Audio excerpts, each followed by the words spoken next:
Hello there, everybody. It's me, your boy, Mustard. I hope you're all having a fantastic day.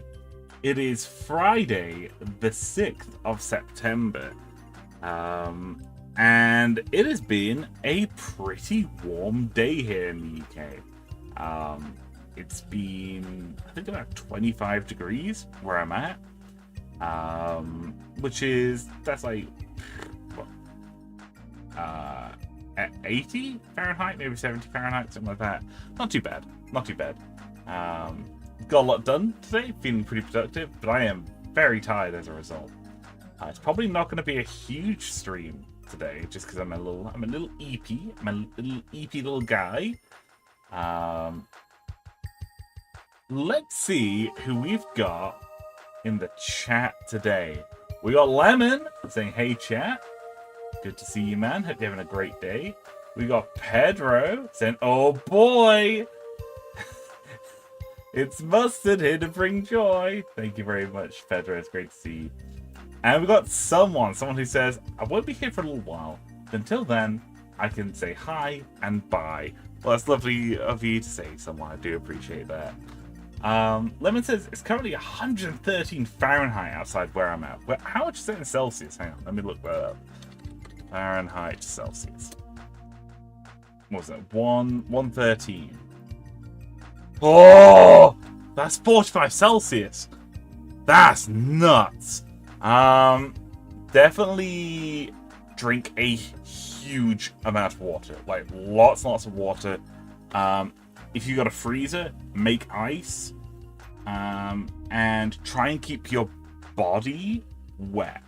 So take wear as little clothing as possible. What I do when it's super hot, I make regular trips to the bathroom and just run the tap and just splash water all over myself.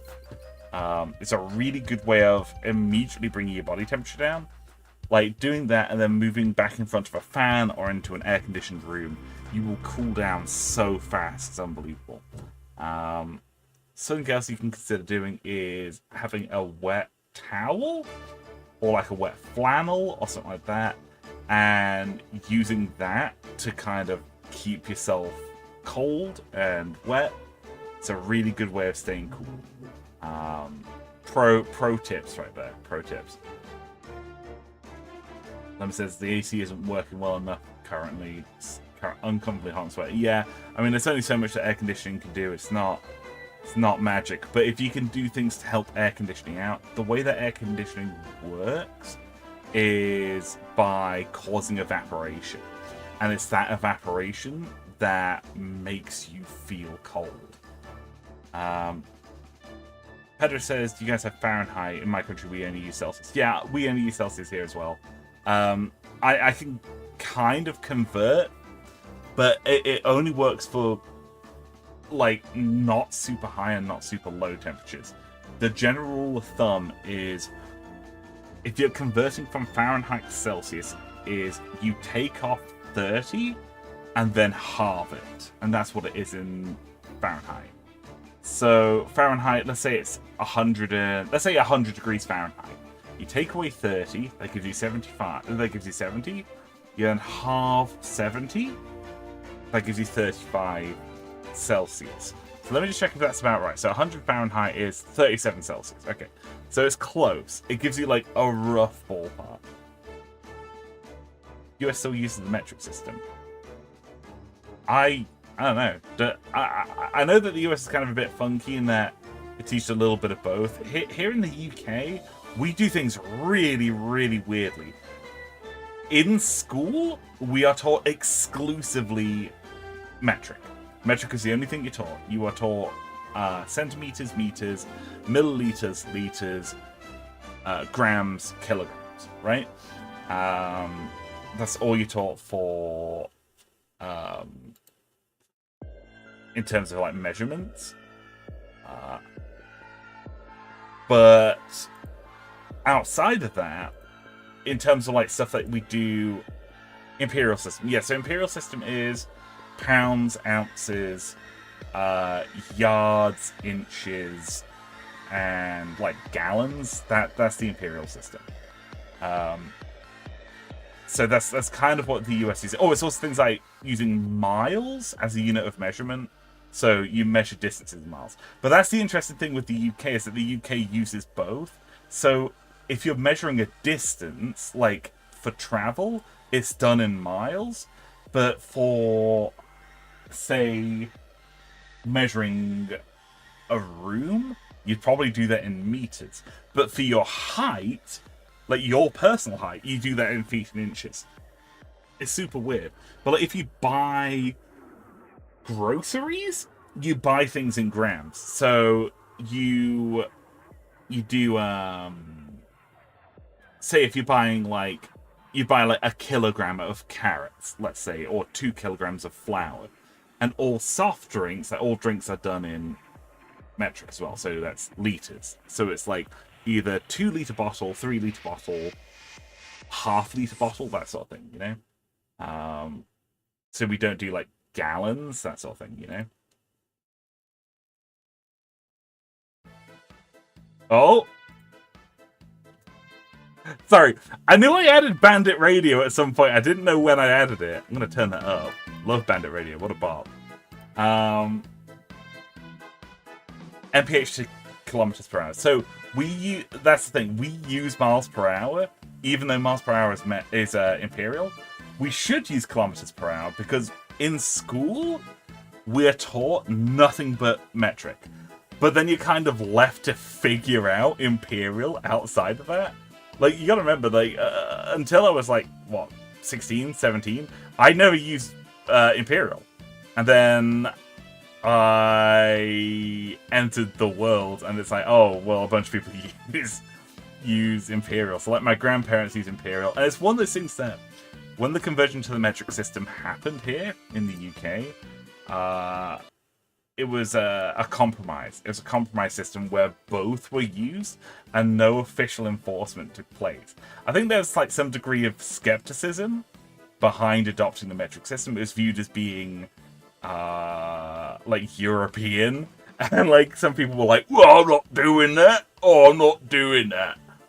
But it's like our old currency. So in the UK, it really is only like in my parents' and grandparents' lifetime that we adopted a decimalized currency system. In fact, let me get something up. Let me get something up to help illustrate this. Because the UK currency system is a fucking nightmare. UK currency.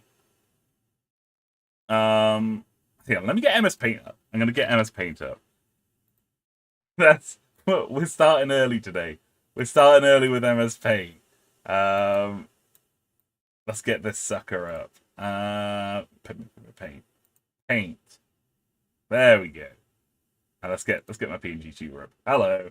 Okay, so in the UK, we currently use a decimalized system, right? So, oh, I can't spell either. Hang on. A deck system, right? So that means that you have 100. So we have 2 different currencies, right? We have pence or multiple pennies. Like, pence is like multiple of a penny. So you have the penny, multiple is pence. Then you have pounds, plural pound is pounds, right? So that's like how a currency works. You have 100 pence equals 1 pound. Right? That's how it used to work. That makes oh, this is how it currently works. And it's very similar to how the US dollar works, right? That you have 100 cent to $1, right? That is kind of how the majority of systems work. And euros. Euros is also decimalized. So you have 100 cent to a euro. But it's like euro cents rather than like American cents, you know. But the old UK currency system, hang on, pre-decimal currency UK. Can't remember what the actual conversion is. It's kind of bonkers. Right. Okay. So the old system in the UK, the pre-dec system, was that you had the penny, plural pence. You had the shilling, plural shillings. And then you had pound, plural pounds, right? But this is where things got fucking bonkers, right? You have 12 pence. 12 pence equals 1 shilling. See if I can actually type, huh? 12 pence equals 1 shilling. 20 shillings equals a pound. So you had like this extra step. So each pound, like 1 pound, is 240 pence. Which makes no sense. It's a bizarre system. Really, really weird. So you'd have all these weird different coins. So you'd have a 1 pence piece.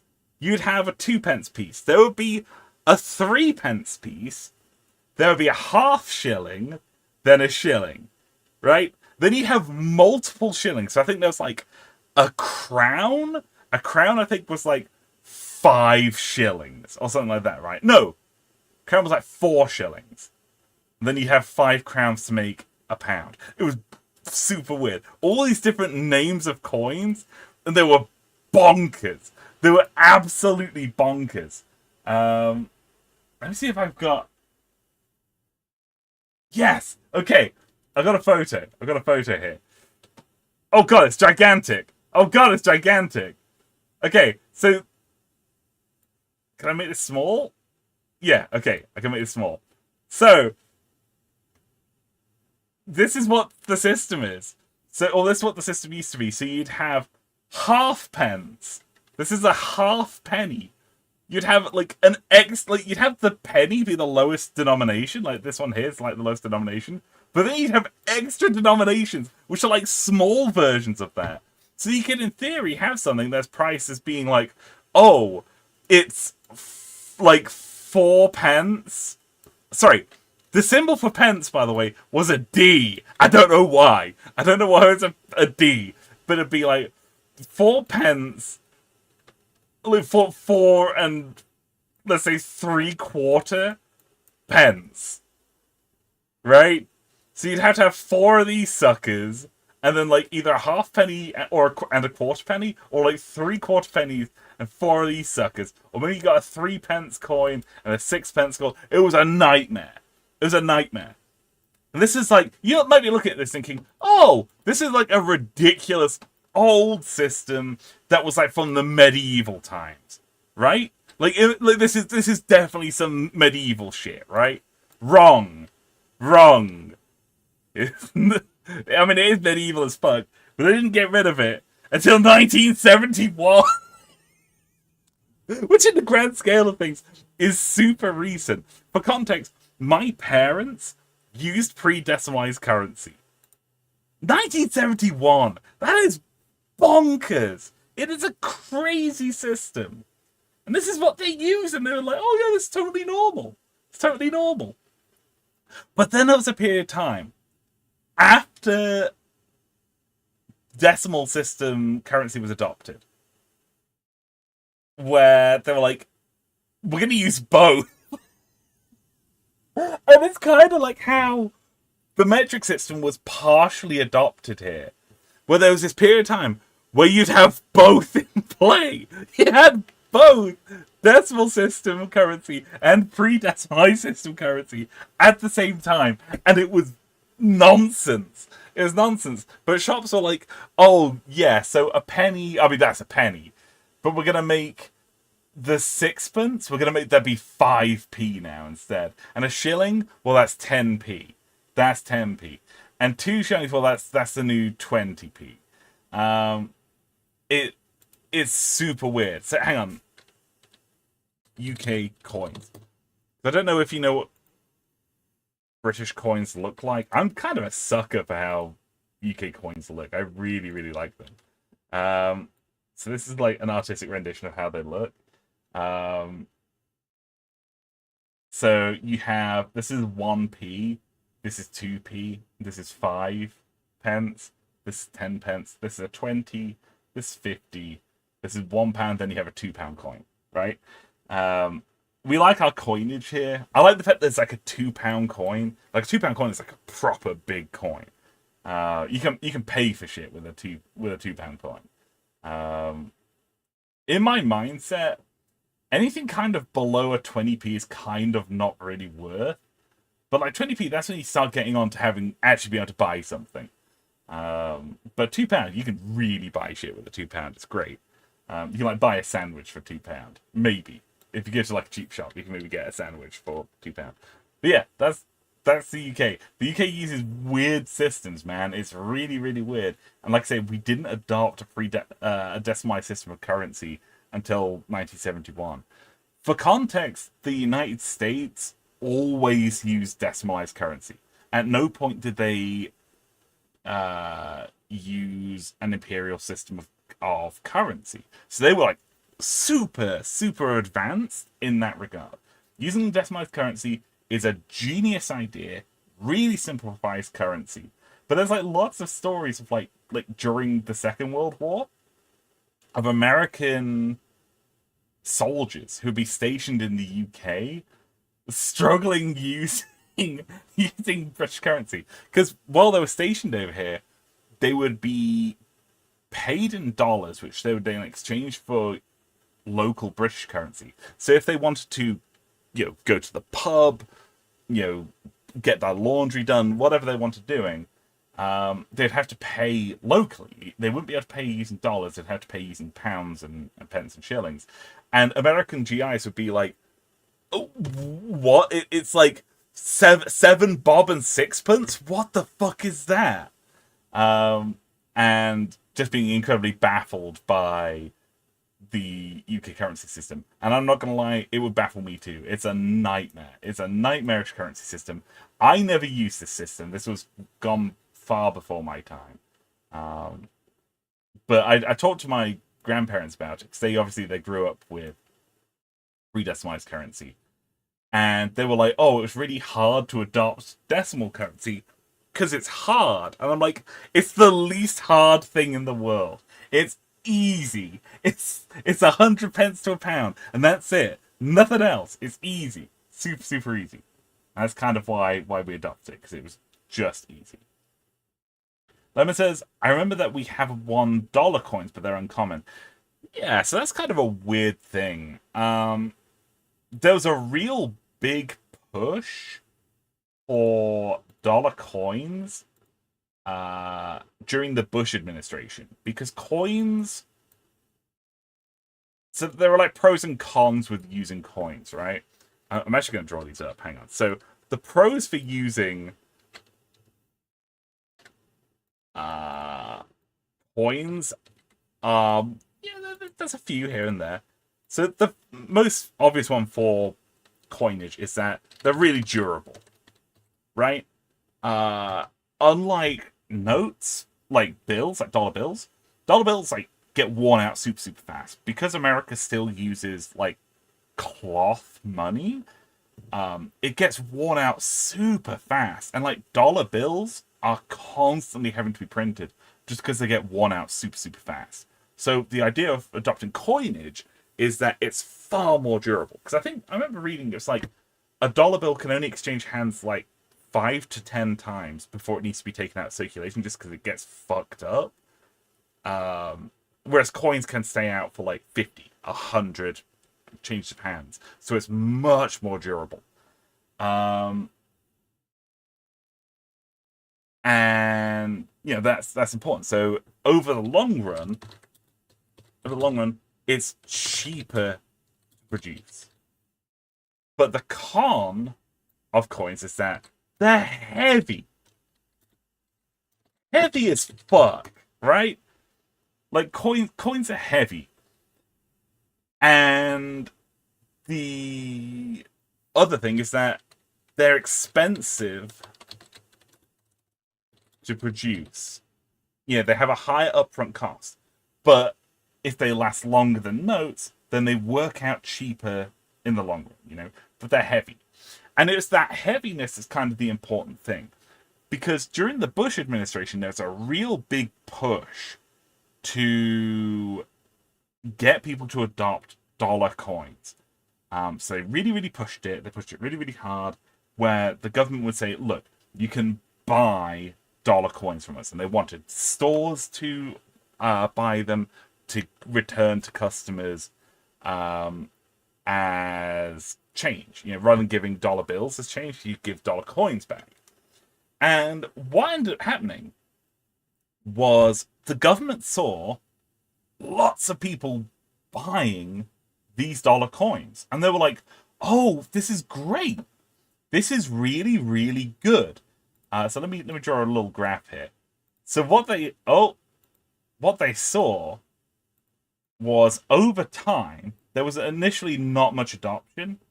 But then gradually, more and more people bought them until suddenly loads of people were buying dollar coins. And the government was like, this is fantastic. This is fantastic. Like, so many people are buying our coins. We need to make more of them. So that's what they did. They ended up going, okay, we need to really ramp up production. So originally they had like some production, and because not many people were buying them, they kind of petered off in terms of production and kind of petered out. But then they saw lots of people buying them, so they started making more and more and more of these coins. And they were like, oh, this is great. This is amazing. So they were like, this is great. It's being adopted. This is exactly what we wanted. But then they saw something unusual. They saw something really, really weird. And it was this. That coins immediately were being handed into banks at an increasingly worrying rate. Hey, someone! Someone says, whoa, nice Disco Elysium stream you got going on. Sorry, I got talking about currency. I'm going to finish up this tangent, then we're going to get on playing Disco Elysium. Hey, Sputnik. Great to see you, man. We're talking about coins. Yeah, so they started returning all these coins, and the government was like, oh, shit. What's going on? Why are so many people returning these coins? Because we keep making them, but people are returning them. Do they have, like, a production defect? Like, what's going on? So they started contacting all the banks, because what people were doing was, rather than spending the coins, they were immediately going to the bank to, like, hand them in, like, cashing them into their bank accounts. So maybe they're like, oh, maybe people view currency as something that you keep in a vault, maybe. But then they sussed it out. They realized what was going on. In the early 2000s, and still to this day, you had credit cards. And what credit cards tend to do, in order to incentivize you using a credit card, is you get points. You get points for using a credit card. And the way that points work is, say for every dollar that you spend, every $1 that you spend equals 1 point. And if you got 100 points, you would get back $1. So what people would do is they would go to the government and buy $10,000 worth of coins. The government would deliver these coins to them, and then they would immediately take them to the bank and cash them in. And what they'd end up doing is they would get 10,000 points on their credit card. They'd then cash those points in and get $100. And that's what happened. And it took the government a really long time to figure this out. Because what would happen is that people just keep buying coins and immediately to hand them into the bank and just get all these credit card points.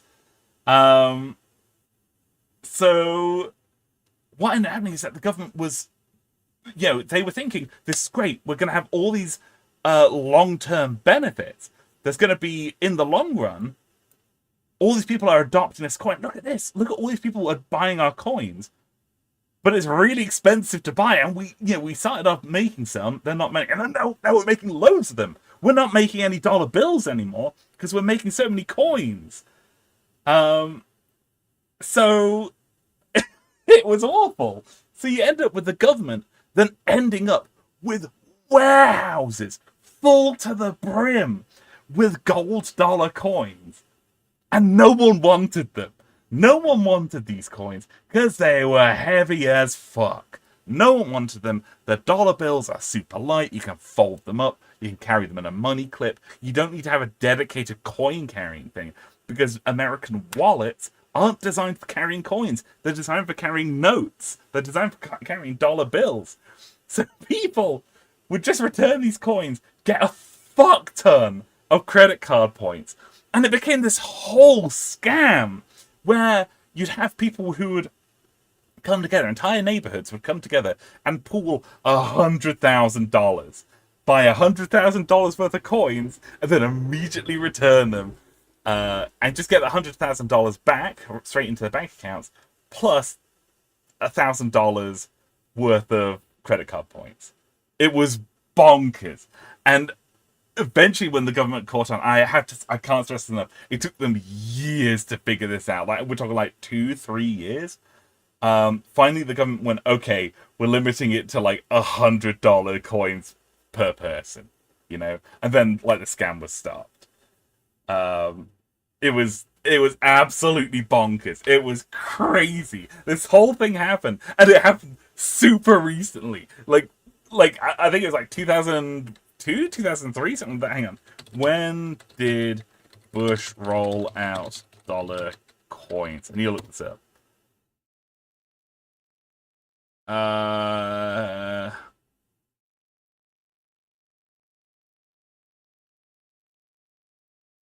When was it? I can't remember. Doesn't matter. Doesn't matter. Can't remember if it was George Bush Senior or Junior. I can't remember which one it is. But doesn't matter. This is what happened, and it was this huge controversy, and the government really didn't want to talk about it, so they quietly kind of pulled these dollar coins out of the market. So yeah, you can still get coins out there, but mostly they tend to be commemorative. So they're not really coins that are designed for use as currency. They're kind of bought as like decorative pieces or commemorative pieces, you know? So they are still technically legal tender, but they don't really get used. Swinley says, he's saying it so enthusiastically, I want to commit fraud myself. That's the thing. I don't think it was legally classed as fraud. I think they ended up tightening up on regulations afterwards. But yeah, it, legally speaking, isn't fraud what happened here. Swinley says, holy heck, bro. With your storytelling skills, you'd be a great teacher. Thank you. I wouldn't mind being a teacher, actually. I'd really enjoy that. Could be a podcast. Says, oh, thank you. Just getting very excited and talking about currency. For those who don't know, I collect currency. I have a little malachite bowl that I keep foreign currency in, and it's usually like unusual currency that's kind of a bit hard to come by. So I've got some Danish krona coins. The krona is really cool. I've got a 5 krona piece here. It's like a round coin that's got a hole in the middle, which I like coins that have got holes in them. I've got a Arabian real here, and I've got an American $half. This is a thing I didn't know was a thing, but I've got an American $half. So that's 50 cents, a 50-cent coin, and it's got Kennedy on it, like John F. Kennedy on the coin. I never saw it before until a friend of mine, we did like a coin trade. A friend of mine gave me a $half. In return, I gave her a set of pre-decimalized British currency. Pedro says, Dom's happy about this conversation because he doesn't use dollars. It's true. It's true. We just have coins all the time. Like, we use coins all the time. So yeah, that's currency. Spilly says, damn, I've got one few UA Hivna coins? What are UA? What's UA? I don't know what that currency is. Hang on. Oh, Right, gotcha. Ukrainian currency. That's really cool. I, I don't think I've ever seen Ukrainian currency before. Hang on, let me look this up. Ukrainian currency. I don't actually know what this. Wow, this is really cool. Oh, that's some good looking currency. I think my favorite looking currency are the old French currency. France used to use something called the franc before adopting the euro. They used the franc. Let me see if I've got. Hang on. French franc. It's just like super gorgeous. Like each bill was just like a work of art. Like super pretty looking currency. Yes. Okay. Yeah. Check this shit out. Like this is a for decorative purposes. This is a French franc. Just super nice. Really gorgeous. Like I'm a fan of good looking currency. Quite a fan of Swiss francs. Swiss francs are like really colorful, and like it's why I kind of actually don't like American currency. American currency is all uniform size, so each like note, each piece of paper is the exact same size and it's the same color. But a lot of other countries, like the euro and the Swiss franc and like British currency, the British pound, they have different sizes of notes. So the bigger the amount of money, the larger the note, and it's a different color. So you can tell at a glance and just by feeling what money you've got. Whereas dollars are extremely frustrating to use. You have to physically search through your notes to make sure that you've got the right currency. It's a pain in the ass. So it says, "Oh, my dad has USSR rubles too." That's amazing. I would love to get my hands on some Soviet coinage. I've got I put in a bid on eBay the other day for a 1980 Soviet lighter from the 1980s Olympics, which was hosted in Moscow in 1980, and it's just this really beautiful lighter. It's made from like brown bakelite, and it's just really pretty, like a really damn good looking lighter. So I put a bid in on it. I put in quite a low bid, so I'm not convinced it's going to go through. But if it does, that would be great. But there was one that I saw that was an Aeroflot lighter. Which Aeroflot was the and I mean I say it was the national airline of the USSR back in the day. It's now the national airline of the Russian Federation. But man, I would love to get my hand on like some Soviet stuff. That'd be really cool. Yeah, Aeroflot's still around. It's just the flag carrier of the Russian Federation instead now. So it used to have a lot more like Soviet iconography on their merchandise. I like it. I like aircraft. Aircraft in general are really cool. Anyway, I got hugely sidetracked. We're meant to be playing Disco Elysium. Meant to be playing Disco Elysium. Oh my gosh. We're like 40 minutes into the stream and all I've done is talk about money and talking about how the US government fucked up on a currency program. Oopsie doopsie. Pedro says a dollar is like 560 Brazilian reals. Oh, I actually don't know what Brazilian real looks like. Hang on. Brazilian real. What's this look like? Ooh, that's good looking money. You see, this is what I like. This is really good looking money. Yeah, I like that. I love the 20. Like the 20, like that nice like yellow and red color. Really nice. Really nice. Extremely tasty. Lemon says, I remember when my relatives bought back some Mexican pesos. It's really interesting. Yeah, that's super cool. I have a friend who lives over in Argentina, and obviously the exchange rate isn't. It's like extremely. They're struggling right now. At the moment, they're not having a good time in terms of like inflation issues. But their currency is super beautiful. Like the Argentine currency is just gorgeous, really nice. I love seeing currency that I'm unfamiliar with. I'd love to get my hands on some Chinese one at some point. That'd be really, really cool. I'm hoping to go to Japan next year, so to get my hands on like a set of Japanese currency would just be amazing. Just be amazing. Right. Let's play Disco Elysium. let's play Disco Elysium. Okay, there we go. 40 minutes in, and all I've done is just natter away. Just been yapping for minutes straight, nearly an hour. Oh my gosh. Such a goober.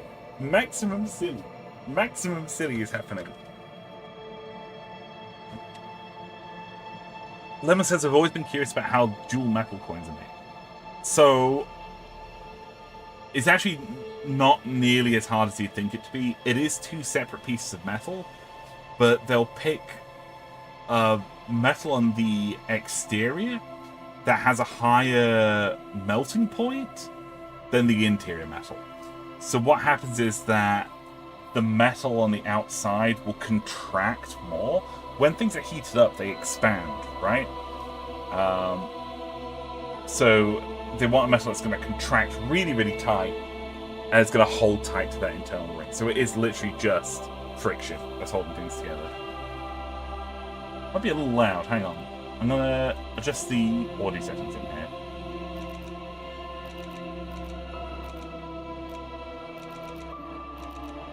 That'll do.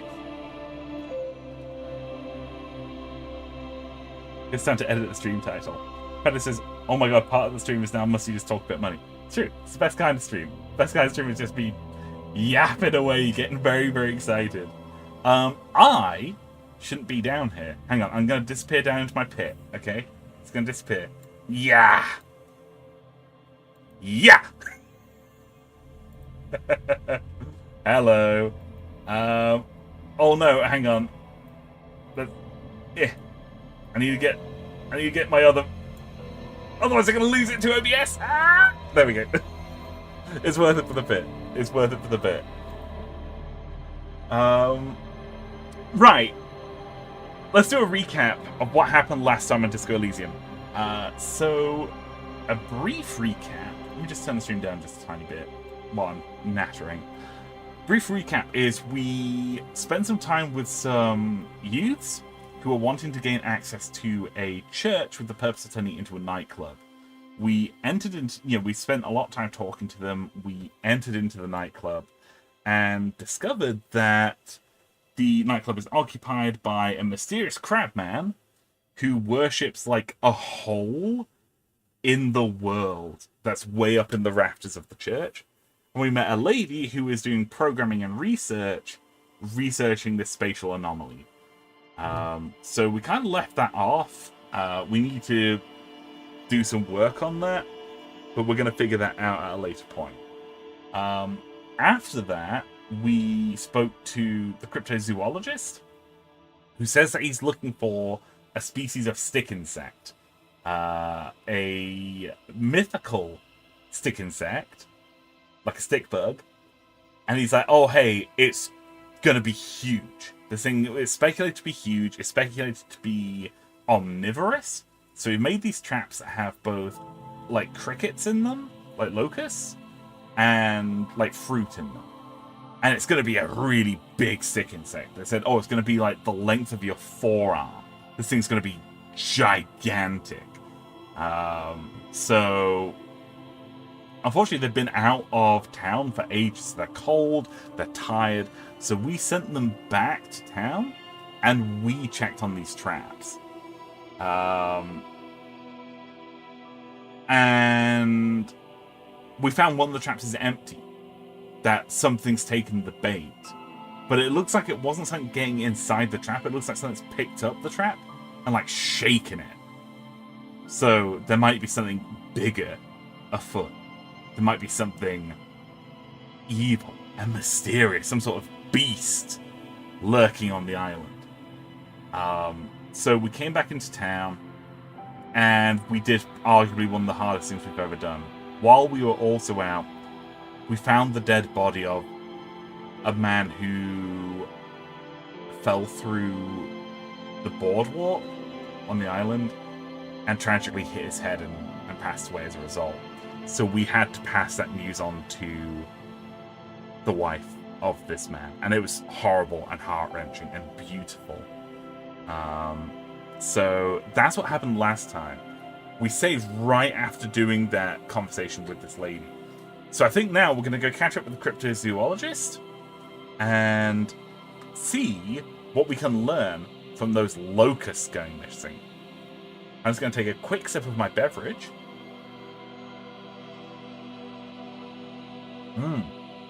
That's good. For those of you wondering, I am drinking an energy drink today. I am drinking Relentless.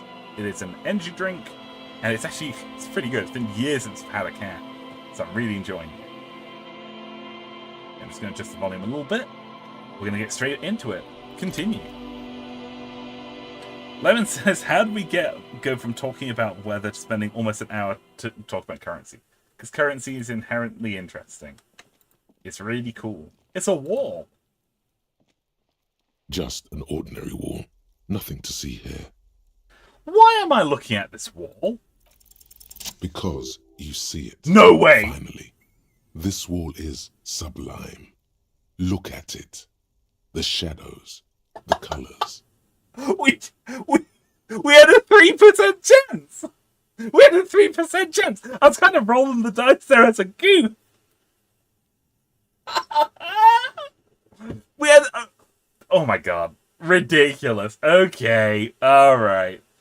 Let the conceptual joy flow into your pupils and blossom into thoughts in your brain. All the other walls on all the other houses must make a pilgrimage in adoration of this, the uncontested pinnacle of wallcraft, colour peeled from the very face of God. More! O Wallfather. Kim, I must paint this wall. Add even more beauty to it. Huh? He sounds tired of it all. You already have the heavy fuel oil to use as paint. It's red. And Cindy the Skull has a paintbrush. This is on. First, I know you're tired, Kim, but take another look at this wall. Draw nourishment from its beauty. Sure. Lieutenant looks up at the wall reluctantly, then back at you. I already have the paint. I just need to get a paintbrush from Cindy the Skull. If you must. He says so in a resigned tone. Okay, let's go talk to Cindy the Skull. There. Do you smell that? Smell what? Can you not detect that inimitable whiff of dissatisfaction and restlessness, that sense that the world is in need of dramatic, even violent reordering? Close your eyes and take a deep breath. What do you smell? The first thing that strikes you is the overwhelming brine. You imagine yourself underwater, 100-legged arthropod scuttling along the murky silt at the bottom of the sea. Isopod, my beloved. But then the unmistakable reek of seagull shit hits you, buoyed along on the air currents, an acrid melody atop mouldering cords of wood rot and heavy fuel oil. Everything in order, detective?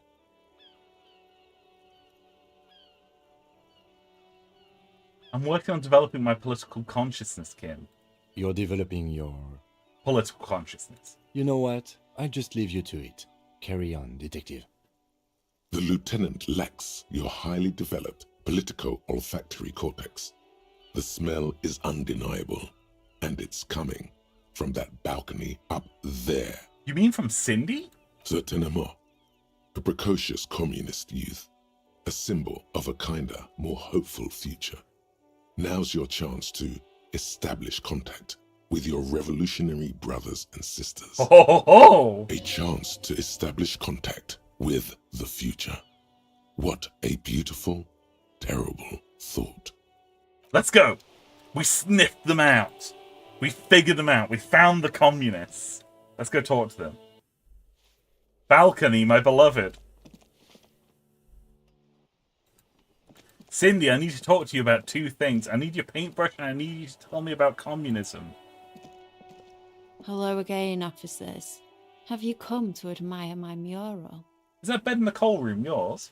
Oh, Not only have you found my address, you've discovered my biggest secret.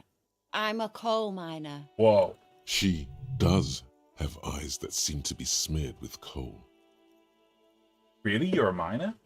Yes, I keep hoping a shaft will collapse on me, but somehow it never happens. Don't you have a real home? Does anyone in a city like this? It's not a nice place, but it'll have to do. It doesn't have to do anything at all. Nothing does. Like me.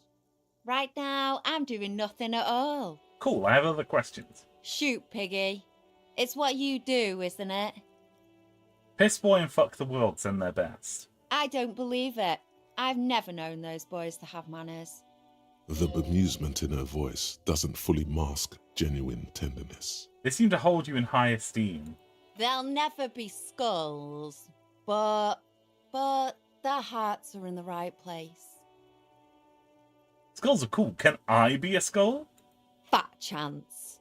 But you can still do your part to revitalise the neighbourhood. Okay, then how's that? She throws you a conspiratorial glance, then presses her finger to her lips and squints up at the sky, as though straining to hear something in the distance. Have you noticed the quiet? Every so often, you might hear a gunshot pierce the air somewhere in Jamrock. But in Martinez, no gunshots, no sirens. The people are languishing in boredom and complacency. This place is a sepulchre. We'll paint it red. We bring the raucous. You bring the sirens. So you won't talk about the murder, but maybe you can tell us about the murder victim's missing armor. What do I care about some fucking tin eggshells? Isn't armor art? Art for the body? Ugh, alright, sad piggy. I'll give you this one. I saw a little girl in a fishing village running around with military-grade handwear. Look cute as hell. No way. Could that girl have been little Lily? It's not a bad place to start. Ooh! I know a little girl in the village. That's Lily. Could have been her. Small kid with giant white armoured hands. If you've seen one of them, you've seen them all. Incredible. Cindy, I'm gonna need your paintbrush. What for? For art. It's for art, okay? Well, if it's for art. But what kind of art are we talking about? Everything is sad and shit, and we need art to make it okay. Just give me the brush. Sounds like you're just about to live out your self-pity, not make a statement. I can't have shit art on my conscience.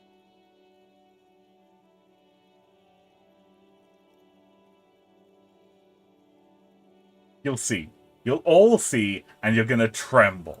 Yeah, not gonna hold my breath, Piggy. You look like you'd suck. Everything really. Attempt to explain your artistic intentions. They do say the painter always paints his own portrait. I'm going to paint a self-portrait, but sort of, from the inside, to show people what it's like. That's pretty fucked up. Even for you, Piggo. Okay, what if I add some interpretive dance, though? I think everyone would rather you didn't. Stop belittling me, Cindy. Stop quivering like Jello. Then you won't get fucked. Oh, okay, I won't do that. Please just give me some paint and a brush. I need it for some art. You're a real sad sack. You know that? Go ahead then. Art it up. Just try not to hurt yourself. And no self-portrait. Okay, thanks, Cindy. Pick up the brush. Sure, anytime. Us shit artists have to help one another. Besides, I was out of fuel oil anyway. Okay. She only gave it to you because she doesn't see you as competition. Holy fuck, authority.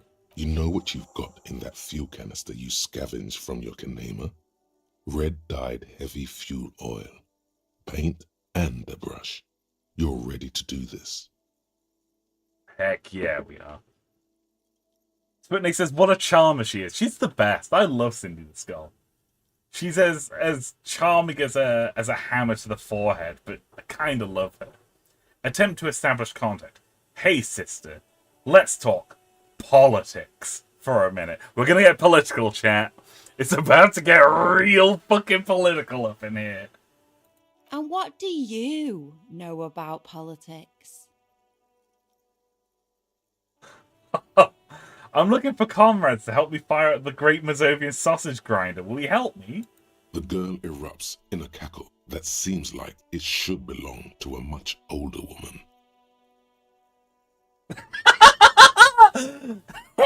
Hey, Diego! Welcome.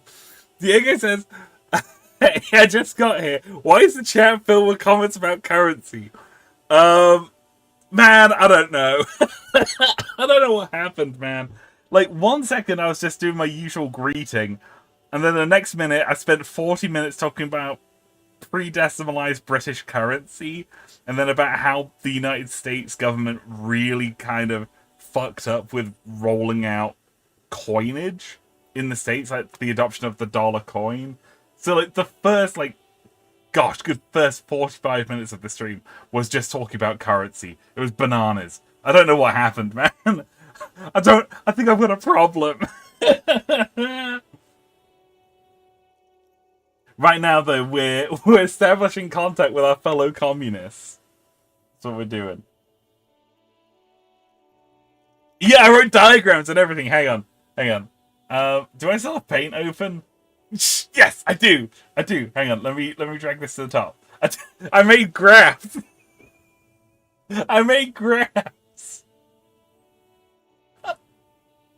As you can see, I spent a lot of time working on it.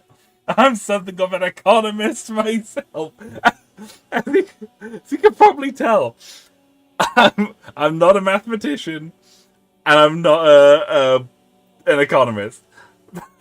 I'm a historian, so I don't do graphs. It's not really a thing that I do. Oh, incredible. There we go. That's the thing. Oh, Pedro says, I made Disco Elysium smaller. Did you really? Hang on.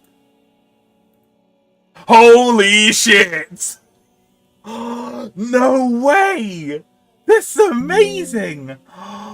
Oh, this is very, very good. Hang on. I've got to save this right now. Oh, fuck, chat. Check this out. Pedro made a little small lift. It's kind of a tradition of Pedro's that whenever he's watching a stream, he will make, the Pokemon Smoliv. He'll make one of whatever game we're playing. And he made a little he made a little Harry Dubois Smoliv. Smoliv Dubois. Oh, hang on. I just realized I'm not wearing the right costume. Hang on. That just reminds me. I'm also not wearing my outfit. Hang on. Musto Elysium. There we go. I forgot to wear my detective jacket. There we go. Completely forgot about that. Check it out. We've got a little Smoliv. Little Detective Smoliv. Detective Smoliv gonna hang out right up here. Just gonna hang out. Or maybe, hang on. No. They can hang out in the bottom right corner. Where they belong. I'm gonna flip them. Vertical. No. That's not what I meant to do. Flip horizontal. That's what I meant to do. There we go. It's gonna have to hang out in the bottom right corner down there. Very good. Smoliv Dubois. Smoliv Dubois is just like, my wife left me, and I've got a drink in front.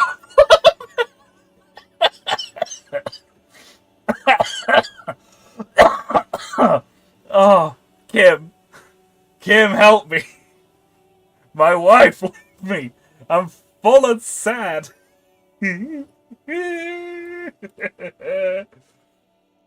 Very good. Thank you very much, Pedro. This is fantastic. I'm going to scroll that right the way down. I'm going to pop that on the same layer as my PNG tuber. That's great. Thank you so much, Pedro. That's great. Super good. Smalla's behind on his mortgage payment. Fuck. What's the name of the union guy? Like the fat dude. Everard Clare. Everard Clare. Everard Clazam is helping him find his gun. That's a stretch. That's a stretch. Jeez Louise. Alright, let's continue. Holy shit. Huge sidetrack hours. Huge sidetrack hours.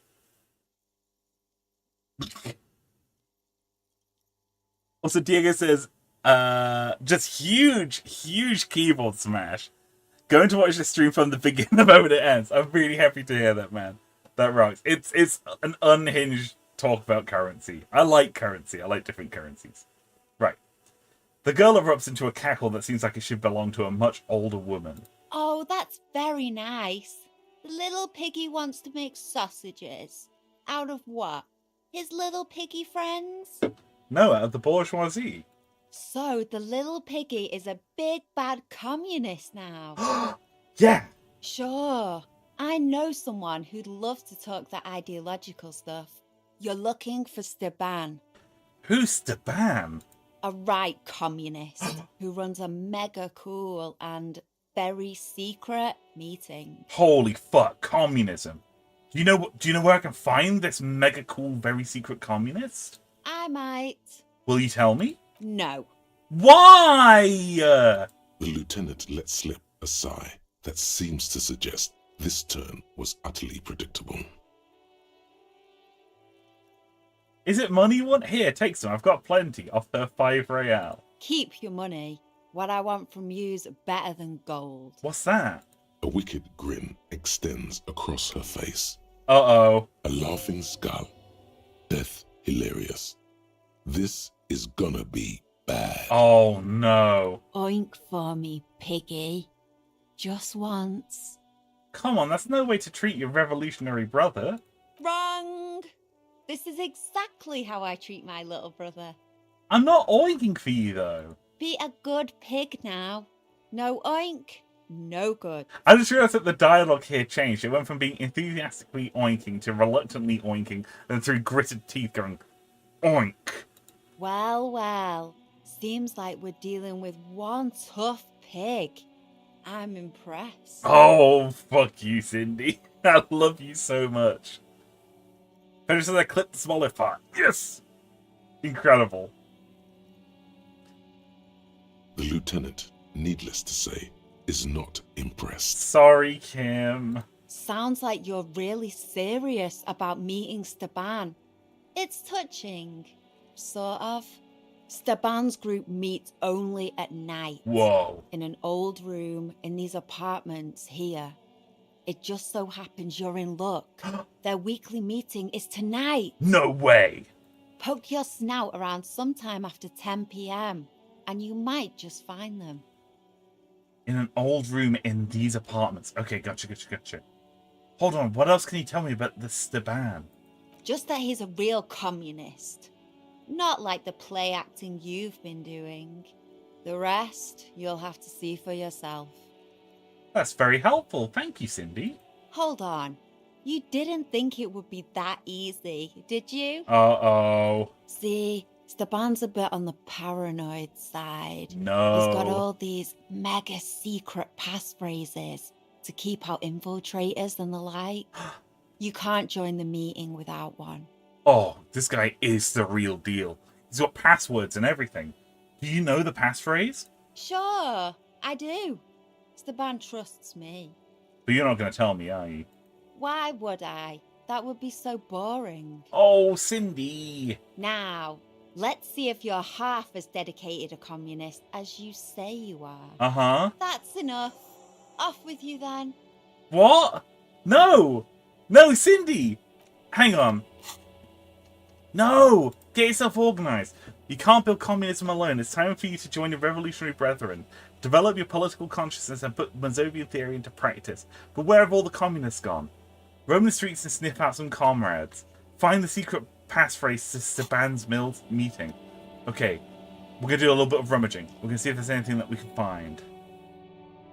Oink! Read the manifesto.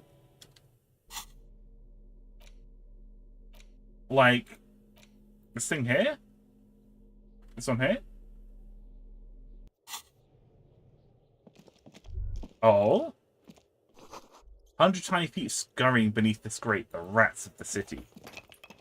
Oh, do you mean like reading, like, Marx's manifesto? Just gotta read through it. Gotta be like, we're gonna hammer on Stefan's door and be like, you have nothing to lose but your chains! Let's go, baby!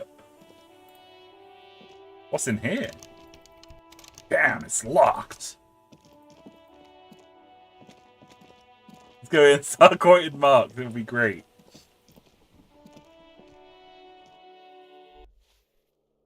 Okay, is that... Ooh! What do we have here? Book 16 Days of Coldest April. The cover features a row of concrete buildings with a monochrome rainbow in the sky. It tells a rather excruciating story about two lovers during the period of ethnic unrest in Yugograd. The book has been filed under psychological realism. In your hands you hold 16 Days of Coldest April by Yekaterina Dahl. The cover image shows a row of concrete apartments above which span a black and white rainbow. Feels heavy.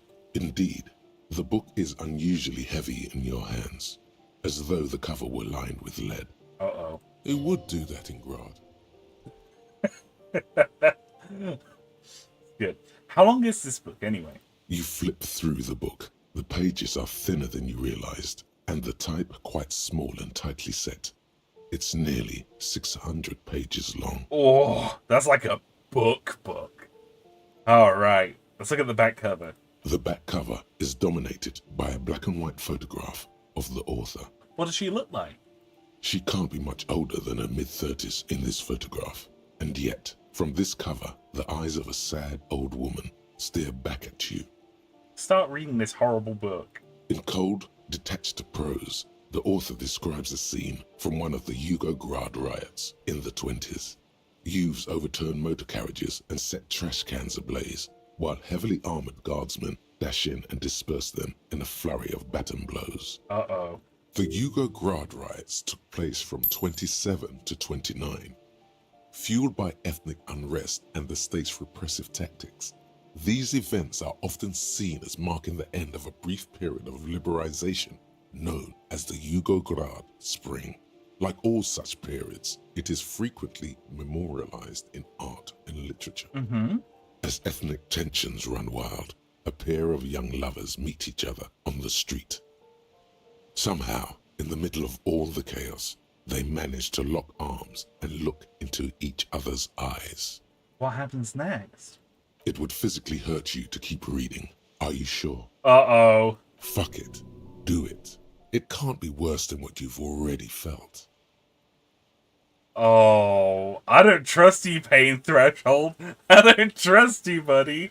Okay, let's read 10 more pages. They go through a brief and somewhat awkward love affair. And in the end, they betray each other and succumb to the absurdity of Gradian life. The man becomes a lens grinder, completely abandoning his former existence. Oh, that's sad. He toils through the daily drudgery at the Lenka Polyfabricate. Happiness and fulfillment have eluded him his whole life. And in the end, he has nothing to do but dedicate himself to the craft. Oh, that's sad. And the woman? She spends the next several decades standing at a conveyor in a Sosnovo fish processing plant.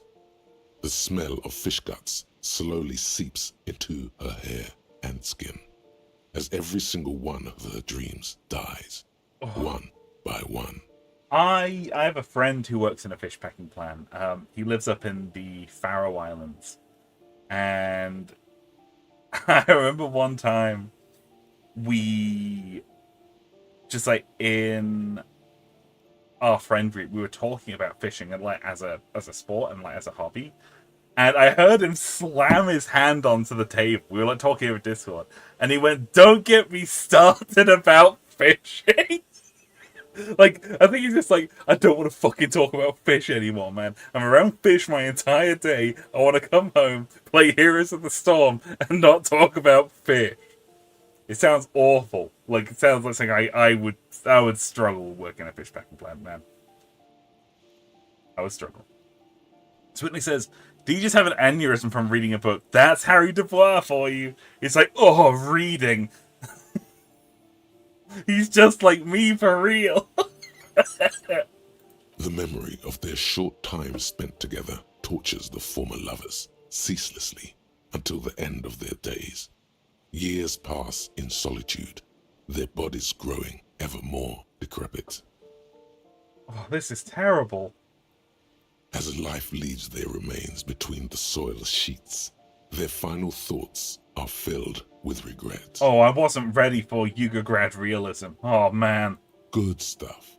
I fucking loved this. Oh, thank you, Pain Threshold. We're gonna put this book away. Oh, I love that Pain Threshold is like, yes, bring me the pain. Maybe she knows. Hello. Give me a moment.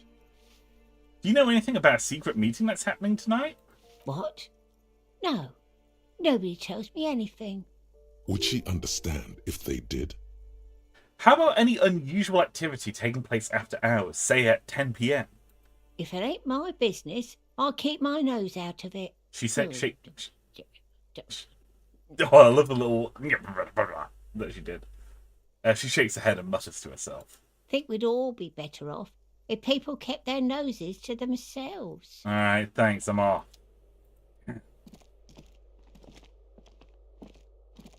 I really thought we had something. What about in here? Anything in here? No. Oh, what about the communist room? It's Comrade Mazov, look. A plaster cast bust depicts a middle-aged man with impressive sideburns. The name on the plinth reads, Kraz Mazov. Honestly, he does kind of look like you after all. Thank you, Visual Calculus. Father Mazov, the hero of the working class. Whoever lives here definitely shares your enthusiasm. He leans closer to inspect the photos of revolutionaries on the wall. There aren't many communists around, not after the revolution. Some youth still keep the ideology going, it seems. Sputnik says, Grandma gave you a bail threat. She did. He's like, you better keep your nose out of my business and everyone else's. Oh, damn. I was hoping there'd be more people to let me speak to. Maybe Kuno knows. Let's go try and speak to the Kuno. Run, Harry Dubois. Move as fast as your little legs can carry you. Oh, hang on, we get to do our art. Hang on, art time. The paintbrush in your hand is like a loaded revolver. What will it be, Desperado? Quite a few things come to mind. Oh, fuck. Fuck the police. I love you, Kuno. Mother of all walls. What shadow lies there beneath the bright gleam? Draw a 3,500-year-old pictogram of a human being. Something beautiful is going to happen. No parking. Oh, they're all good choices. I kind of like something beautiful is going to happen. That's nice. I like that. That's hopeful. What shadow lies there beneath the bright gleam? Mother of horse.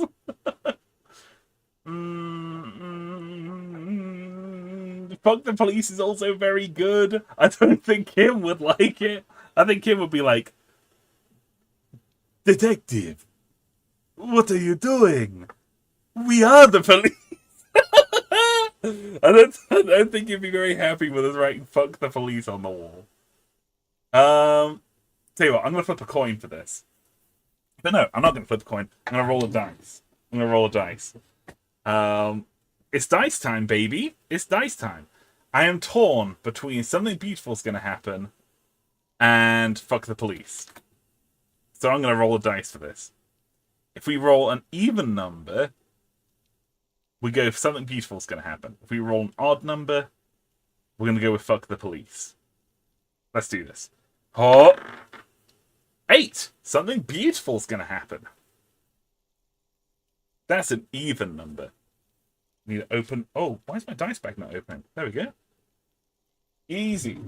Roll a d20 for that. It's like we're playing. It's like we're playing Baldur's Gate again. Pedro says, "Hey Mustard, what's your opinion on Town Box?" I'm really, really excited. It's it was something that was a surprise to me as well as it was for the community. I only learned about the production of Town Box like the day before it was announced. Incredibly exciting stuff. I've wishlisted it on Steam. I'm going to play a lot of it when it comes out. Really, really exciting stuff. I'm so happy to see Dom working on something like that. I really hope that they're able to get a publisher to pick it up. So I know it's incredibly difficult to self-publish games if you don't have capital. So I really hope they're able to get a publishing deal. Like that'd be great. That'd be really, really cool. Really great to see Dom pulling together like a really cool creative team. Very cool to see the Frog working on it. You know, the Frog's doing environmental artist stuff. You know, Boxy's doing like UI design. Just lots of people who I know and really respect working on it. Super exciting stuff. Really, really hyped for Town Box. I guess this is like my opportunity to shill for Town Box. I guess, yeah, it's my opportunity to shill for Town Box. If you haven't done already, definitely go onto Steam and look up the game Town Box. Town Box spelled Tango, Oscar, Whiskey, November, Bravo, Oscar, X-ray. One word. And wishlist it on Steam. It will really, really help with pushing it towards development. It's being developed by a very close friend of mine and his team. So I really, really hope that it does well. Anyway, something beautiful is going to happen. Let's go!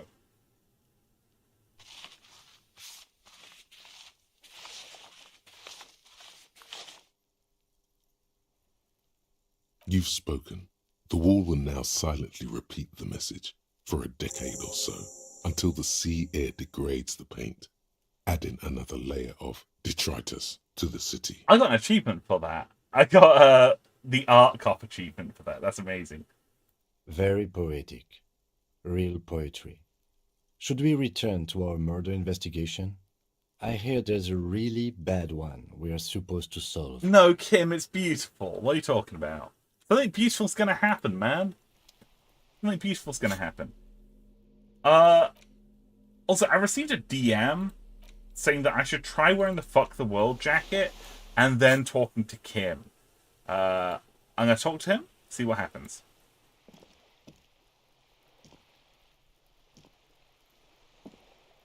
Kim, come here. Let me talk to you. Yes? I want to know about you. What about me? Good. Let's change the subject. Hold still. No. Tell me about the case. What do you want to know? That's all. Good. Damn. Okay, that's fine. I was told that talking to him would potentially allow you to get him to wear the jacket. Unfortunately not. What if we wore the Piss Boy jacket? Yes? No. That's okay. That's okay. But it says Miyamoto created Dom created Town Box. He did. It's really cool seeing that it's kind of where Constructopia ended up going. I love the fact that they were struggling with GBG, like struggling to achieve what was hoped for with GBG. And just went, well, we're just going to make an entire actual game instead. Like, that's so cool. So cool. Let's talk to the cryptozoologist. They here? Oh? The theme on that pinball machine is a standard royalist theme, used on everything from pinball cabinets to full-flavor cigarettes. What are its hallmarks? Clinging to a picture book version of the past century, waiting for the king to come back and cast out all the profiteers and homosexuals. Boo! Basically, imagine a yellow plastic crown with a liquor brand emblazoned on it. Wait, where do I get such a crown? It comes free with a six-pack of Vermilion Roy d'Or. The words Roy d'Or are stamped into the crown's plastic. That's very funny. Okay. The idea of a king and a century gone is pretty fascinating. Yeah. The sentiment is called anti-centennial nostalgia, pining for a time before the turn of the century. It's common even now, after 50 years. Okay. What's this? It's clear you like the hard stuff, Brota. What? The hard stuff? Yo, Disco! Great to see you, man. Welcome to the stream. Hope you're having a great day. We've actually only just started. You've kind of arrived at a great time. I know we've been streaming for an hour and 20 minutes. We kind of have only just started. We spent a lot of time on a very long side tangent at the very start of the stream. You arrived at the perfect time. We just inspected a pinball machine. Now we've got some dialogue here. The what? Sounds like my stomach's growled. Evening falls. The time has come to take the vow. Vows? The vows are blood and flesh. What is happening? What is my lower intestine going on about? Lower intestine? The term is metabolic and circulatory system. Okay, but what's this hard stuff? Fascism, Brota. Oh, God! No! No! I didn't... No! I didn't say fat shit, did I? No! No! What is fascism, though? Many things, but it's mostly about trusting your gut. Who does your gut tell you is the source of Revishal's problems? Oh, no! No! I don't want to be a fascist! Kim! Help me! No! I don't want to be a fascist! Oh, jeez Louise! I don't know! Is it the libs? Yes, them, but also women. Women? Women, men of war. You don't like them. They're insane. Their idiocy needs to be scrubbed off this world with rubbing alcohol. Woo men need to go back to the fucking kitchen. No! No! I don't want to become a fucking misogynist, man! What the shit? Holy fuck! Man of war! What the fuck? That's what fascism boils down to. The rest is also important. But the main thing is that women need to know their place. That's incredible. Sorry, that's very, very funny. It's just a bunch of losers who really don't like women. Holy fuck. Am I having some kind of stomach seizure? Stomach truth. You're having a stomach truth. Sputnik says, you don't choose fascism, the fascism chooses you. No! I don't wanna. Why am I getting this? Because you've said the hard things that others won't say. The good things, you've said them many times. I'm sorry. I know this probably means that I've said some really fucked up shit. But it's very, very funny that they're just putting umlauts over random letters. Like going, good. No. Awful. Fascism sounds bad, though. What if we called it something else? Like, traditionalism? Oh, no. Harry. You can't say that, Harry. No. I don't wanna be a fascist. No! Oh, fuck this, man. Okay. Yes, let's call it that. Good thinking. Okay. It's atrocious. Okay, stomach, I've made up my mind about fascism. You're going to keep your vooz, right? Keep your vooz, Brota. I will keep my foos for the glory of the Revolutionary National. Absolutely not. I'm not going to be played by an upset stomach. Oh, this stinks. Also, very, very funny that it's endurance, which has been long established to be like your gut. It's literally like us talking out of our ass. It's incredible. This is amazing. Disco says, Puta, can you spare some oats, Puta? Very good, very good, very good. Sehr good comrade, Vilka, man. Awful, bad, I hate this. I hate this so much. Absolutely not. I'm not going to be played by an upset stomach. Opt out. There's a slow, painful growl somewhere in your intestines, knocking on your alcohol-engorged liver. No. It is one of betrayal and disappointment. Good. Go back into the shadows where you belong. Awful. Oh, jeez Louise. Bad, bad, bad, bad, bad, bad, bad, bad. I came in here to talk to the funny Australian cryptozoologist, not to have my ass say, "Ooh, what if you hate women?"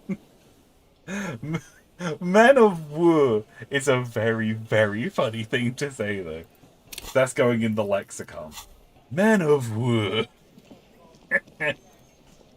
You there, cryptozoologist. It's great to see you again, officer.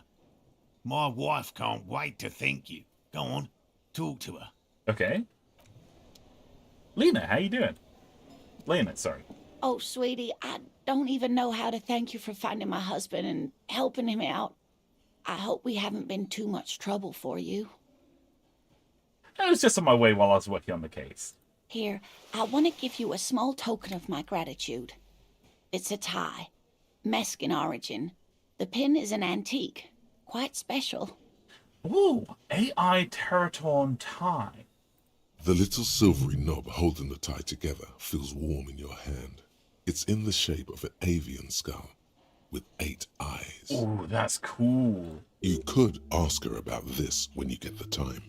It's probably a cryptid, but the phasmid, of course, is more important. Yes. Whitney says, I guess every time I eat Thai food, I get fascist feelings. Oh no, it hurts the tummy. I made the mistake of eating grapes earlier. And like every time I'm like, you know what? I'm gonna run the risk. I'm gonna eat some delicious grapes. Grapes are one of my favorite fruit. And every time I regret it. Every time it's just like, ha ha ha, ha you fool. Just hurts. It hurts my tummy. The Lord sends me his biggest tummy aches. You never told me you saw the phasmid, Lane. Oh, you don't want to hear about some old woman's ramblings. You're fucking wrong. Yes, I do. Ramblings? Nonsense. Your description of the phasmid is the most precise I've ever heard. But darling, I didn't even get the size of it right. You were a child, my dear. Really. It's extraordinary what you were able to describe. Now go on. Tell our friend about it. He's proven his interest in the field. I love his shirt. I love that he's got like this really nice like pink shirt on. It looks great. Grapes got yeast. I didn't know that. I just know they're delicious. These are like really good grapes as well. I think they were just like at that perfect level of ripeness. They were like candy. They were amazing. Reflexively, the lieutenant readies his familiar notebook. Yes, Kim. Get ready to take some bug notes. Well, it was summer. I was building a racing track out of sand on the beach near a tall stand of reeds. Quite a tall one. Many times my height, I remember. When, all of a sudden... Wait, where was this and how old were you? I'm getting ahead of myself. I was 5 and a half in Betancourt in the suburbs. My grandmother had a summer home there. Mm-hmm. Betancourt got bombed in the war. It used to be quite near, circa 20 kilometers from here. That's sad. What happened? The strangest moment of my life. I looked up and one of the reeds moved. Not like a plant, but like a living thing. It stood up and looked at me. Its body unfolded like some antique toy. I've never seen anything like it. Okay. She had no fear, just surprise. I didn't know this can happen, so I reached my arm and touched the thing. It felt just like a stalk of reed, but it moved, swaying, towering above me. After a while, 20 seconds, a minute maybe, it left, went into the reeds. That's a lot. Maybe she's incorrect. Maybe she's just misremembering. But Morel said it's like the length of your forearm. Unless she was like an inch tall, she's maybe incorrect. Did you follow it? I tried, but I was only a child. Yeah. There was mud and high water. I couldn't see it anymore. I was just standing there, knee-deep in mud, looking around me. I mean, it sounds a bit like a childhood hallucination, maybe. Where did you go? Don't go. Then what?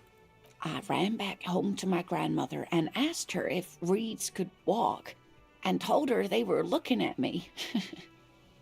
Of course, she just laughed at me, but I knew what I'd seen. For years, it was a story I told at parties when I wanted to impress boys, that sort of thing. Of course, most people just took it as a strange, amusing anecdote. So did I, honestly. But then I met Morel. We were on a date. Can you imagine? She tells me a story, and it's the most detailed report of the Insulindian phasmid I've ever heard. The sounds. She told me it hissed. Huh. It did, yes. Like reeds in a gust of wind. That's really cool. Okay. The way it moved, the colour, how some of its limbs were white, like marble.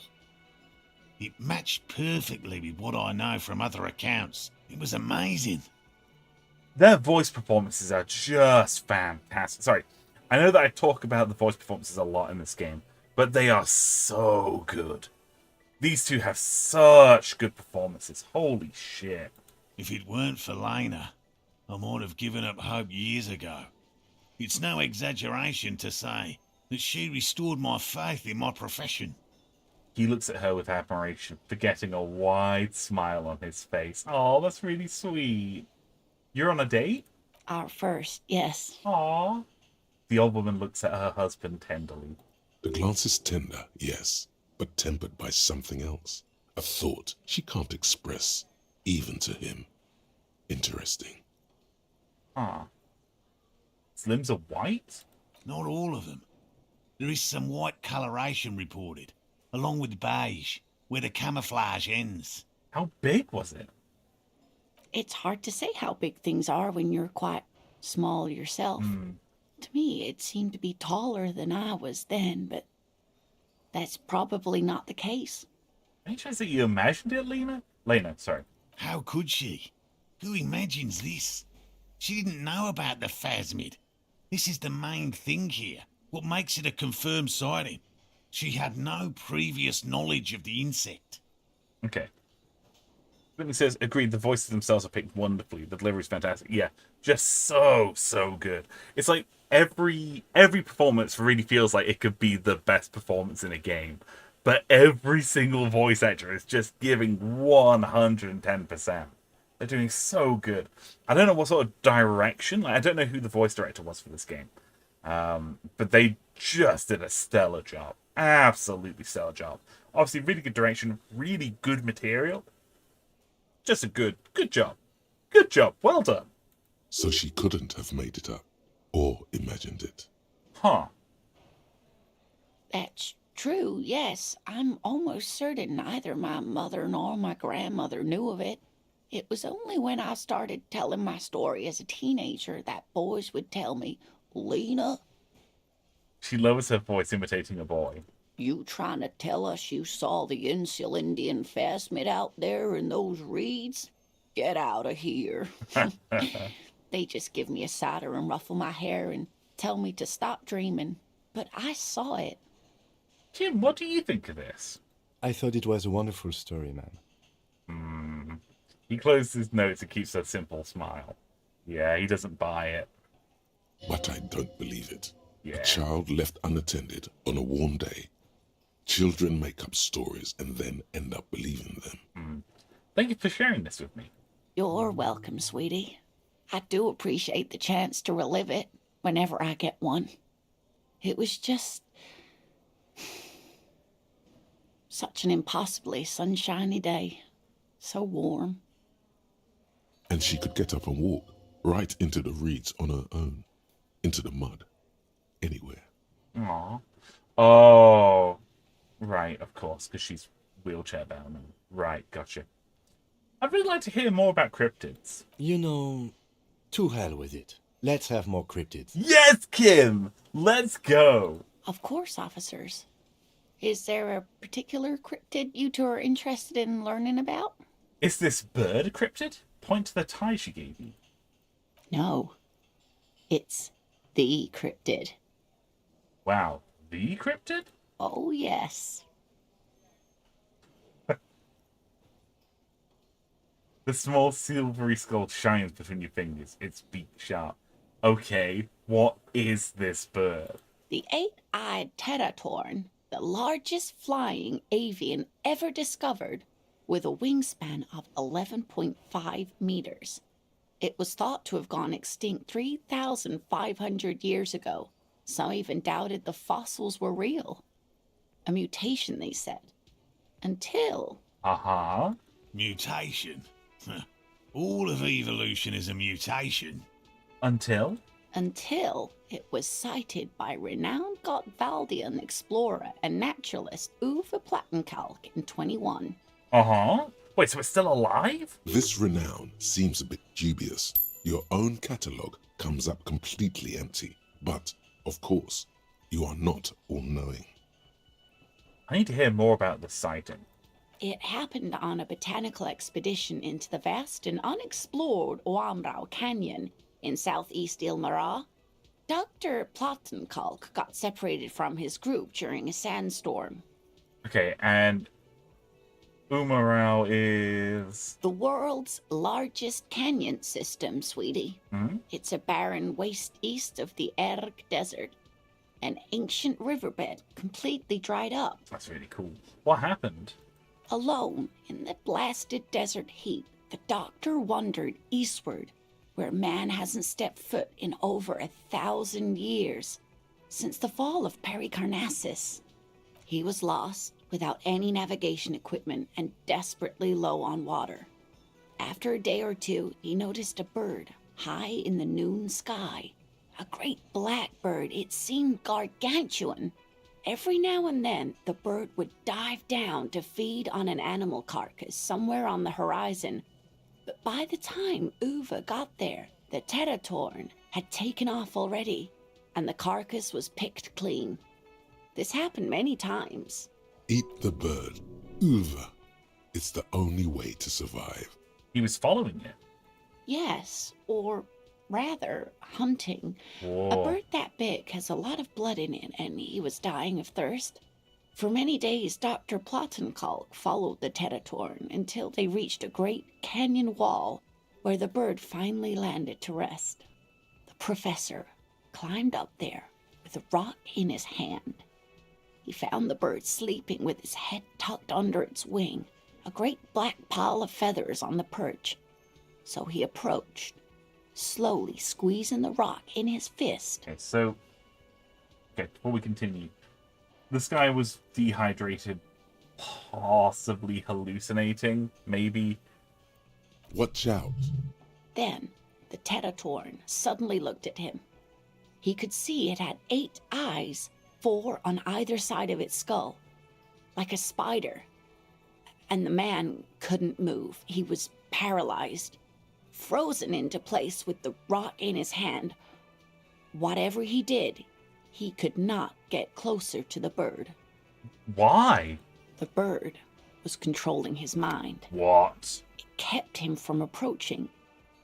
He could step back, but every time he stepped forward, paralysis. Uwe spent 3 days trying until the bird flew away. Hold on, how did he survive to tell the story? The eight-eyed Teratorn was indifferent to him, as long as he didn't get closer than 2 steps. It even let him feed on some carcasses up there, and the 2 unfertilized eggs it left behind. An 8-eyed mind control bird. Fuck yes. Absolutely, sweetie. That rocks. Cryptozoologists have been tracing it ever since, but Wamrao is vast, mysterious, and holds many secrets. Wamrao. Modern radar telemetry shows great promise. We will confirm this one by the end of the decade, latest. That rocks. This one I liked. Not only does it have 8 eyes, and is a living fossil, and the largest bird ever to live, it also does mind control. I can't tell if Kim's being sarcastic, but I really like this. That's awesome. So that was the last anyone ever saw of it? Sadly, yes, but there are numerous reports of 8-eyed bird skulls from Il Mara.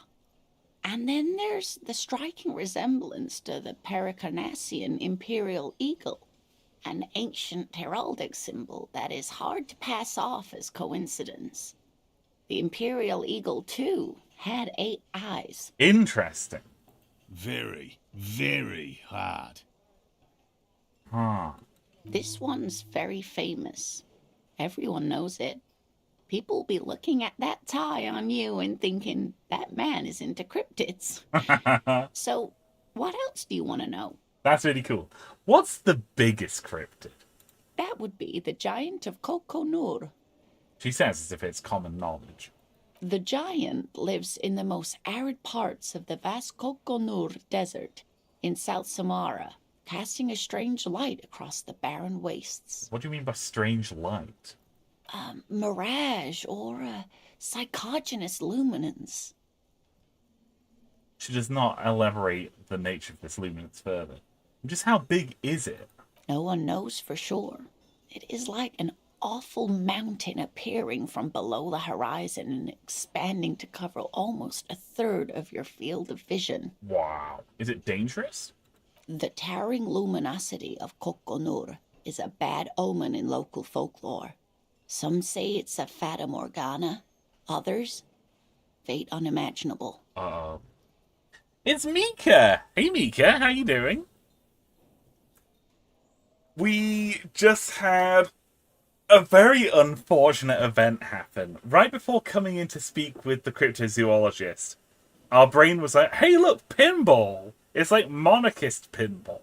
And you have the option to be like, oh yeah, like a royalist pinball, that's really interesting. And immediately after clicking that, Endurance pipes up and he's like, I heard you like the hard stuff, Brooder. And it's like, what's to blame for all of life's problems? And you have like a bunch of people that you can blame. And you can go, them, but also women. And I was like, no! Awful! I don't want misogynist arc Harry Dubois. Awful shit. Awful. I've never seen that before. It was one of the worst things I've ever seen. I never want to see it again. It was bad. Bad. Very entertaining, though. Endurance said it's women. Men of wood. And it's like, you gotta do the good things. Just like random umlauts over shit. It's amazing. Super funny. How are you doing there, Miki? You having a great day? It is Friday. Time to get your crunk on, baby. But right now we're learning about cryptids. We're learning all about cryptids. I'm good, to be fair. Yeah, I'm really, really happy to hear that. Hooey. No animal can be that large. It's a mirage. That's what makes it so peculiar. A species surviving at the very limits of scientific law. The giant of Kokonur must be the largest animal the planet can support. There are limits, you see, to how large a metabolism an ecosystem can beget. Some say a gravity anomaly below the Kokonur Desert might allow the creature to grow to these gargantuan sizes. Convenient. Great. This is great shit. You need more. This is good. Are there any Invisible cryptids? What an interesting question. And the answer is yes, there are. Lay it on me, Lena. Of course. All fairy tales have someone or something invisible in them. Shush, Kim. She's gonna tell me about the invisible cryptid. What is it? It's the Col de Mama d'Aqua. It's a lot of words. Its name means thin whisper of sound, and that's precisely what it is. Self-replicating sound waves, invisible and intangible. The Col de Mama is very afraid of us, which makes it incredibly difficult to track. Col de Mama d'Aqua can also be translated as a whisper light and low. A whisper, light and low. Yes, that's another translation. They're both quite lovely, aren't they? Yeah. Although the low part is a little ironic. The Col de Mama d'Aqua makes, or rather is, such a high-pitched sound that other animals, including humans, can't hear it. It could be everywhere all of the time, and we wouldn't know. Huh. Fine, I'll bite. How can an animal be a sound? Many scientists have asked the same question. Some have claimed that it isn't itself a sound, but a tiny corpuscle that emits sound waves. But there's no evidence to support this theory. Could it be here? Right now? It could be. As I said, it could be everywhere. And we wouldn't know any better. It could be ringing all the days of our lives and nights. It's like the, false hydra. Maybe it's predatory. What if it's predatory? Like the false hydra? It's not. Don't worry. If it were predatory, we would have found it by the damage it inflicts. I wouldn't be so sure. What if the damage is also invisible? It's very good. What evidence is there of this animal being a sound? Plenty. It's the evidence that led to its discovery. In the 20s, a group of Areopagite ornithologists, that is, scientists who study birds, were trying out a new recording technology for capturing sounds outside the range of human hearing. Okay. When playing back recordings they had made in the foothills of the Ea mountain range, they noticed certain anomalies, patterns that seemed random at first, but on closer examination were consistent with the waveforms of songbirds. Songbirds. Gotcha. The scientists soon discovered they could track and even predict what appeared to be feeding, mating, and migration patterns based on sound waves in a strictly delimited range of ultrasonic frequencies, even higher than those of the highest pitched bat calls. That's really cool. Okay. They realized that they had discovered a new species and called it the Col de Mama d'Aqua, after the Paracanassian name for the voice of God, which is said to be very silent. That's very funny. Wow. They grew quite obsessed with these little birds. Even though they couldn't see them, they could distinguish among individual birds and even began to name some of them. Name them? Sequester, Time, Joscan. Those are but some of the Mama d'Aqua they followed individually. Why is the Mama d'Aqua so afraid of us? That is a sad story. A group of university students assisting with the field work in their enthusiasm for the project, and no doubt because they were preoccupied with impressing their professors, nearly drove it to extinction. Extinction? How? They tried to communicate with it and had no other means but sound. So they started sending out sound waves at frequencies they thought might match the Mama d'Aqua's. And what happens when a sound wave meets another sound wave of the same frequency, dear? Uh-oh, it amplifies it. Psst. They cancel each other out. Oh! Psst. Oh, right, gotcha. They cancel each other out? I thought it would amplify them. My brain's not very good. I wasn't very good at physics. They cancel each other out. Exactly. And these tests were performed so recklessly Thank that you, when they happened Encyclopedia. upon the right frequency, well, they wiped out most of the population. Great regret washes over her, a wending cloth. Yeah, they killed the invisible birds. After that, the corpuscle appears to have migrated elsewhere. There have been recordings of anomalies similar to those spotted in AI, but they've been few and far between. It's impossible to confirm the presence of any stable Koltamama population anywhere. That sucks, man. I'm really sorry. I just realized I don't have anything to drink and I'm feeling really dry in the mouth. So I'm gonna quickly throw up the drink break screen. I'm gonna go get a drink. We'll pick up again in a second. I'm really sorry. I'm just like mega thirsty. I'll be back in like a few minutes. I'll see you all shortly. Be right back.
Hello, everyone. I am back.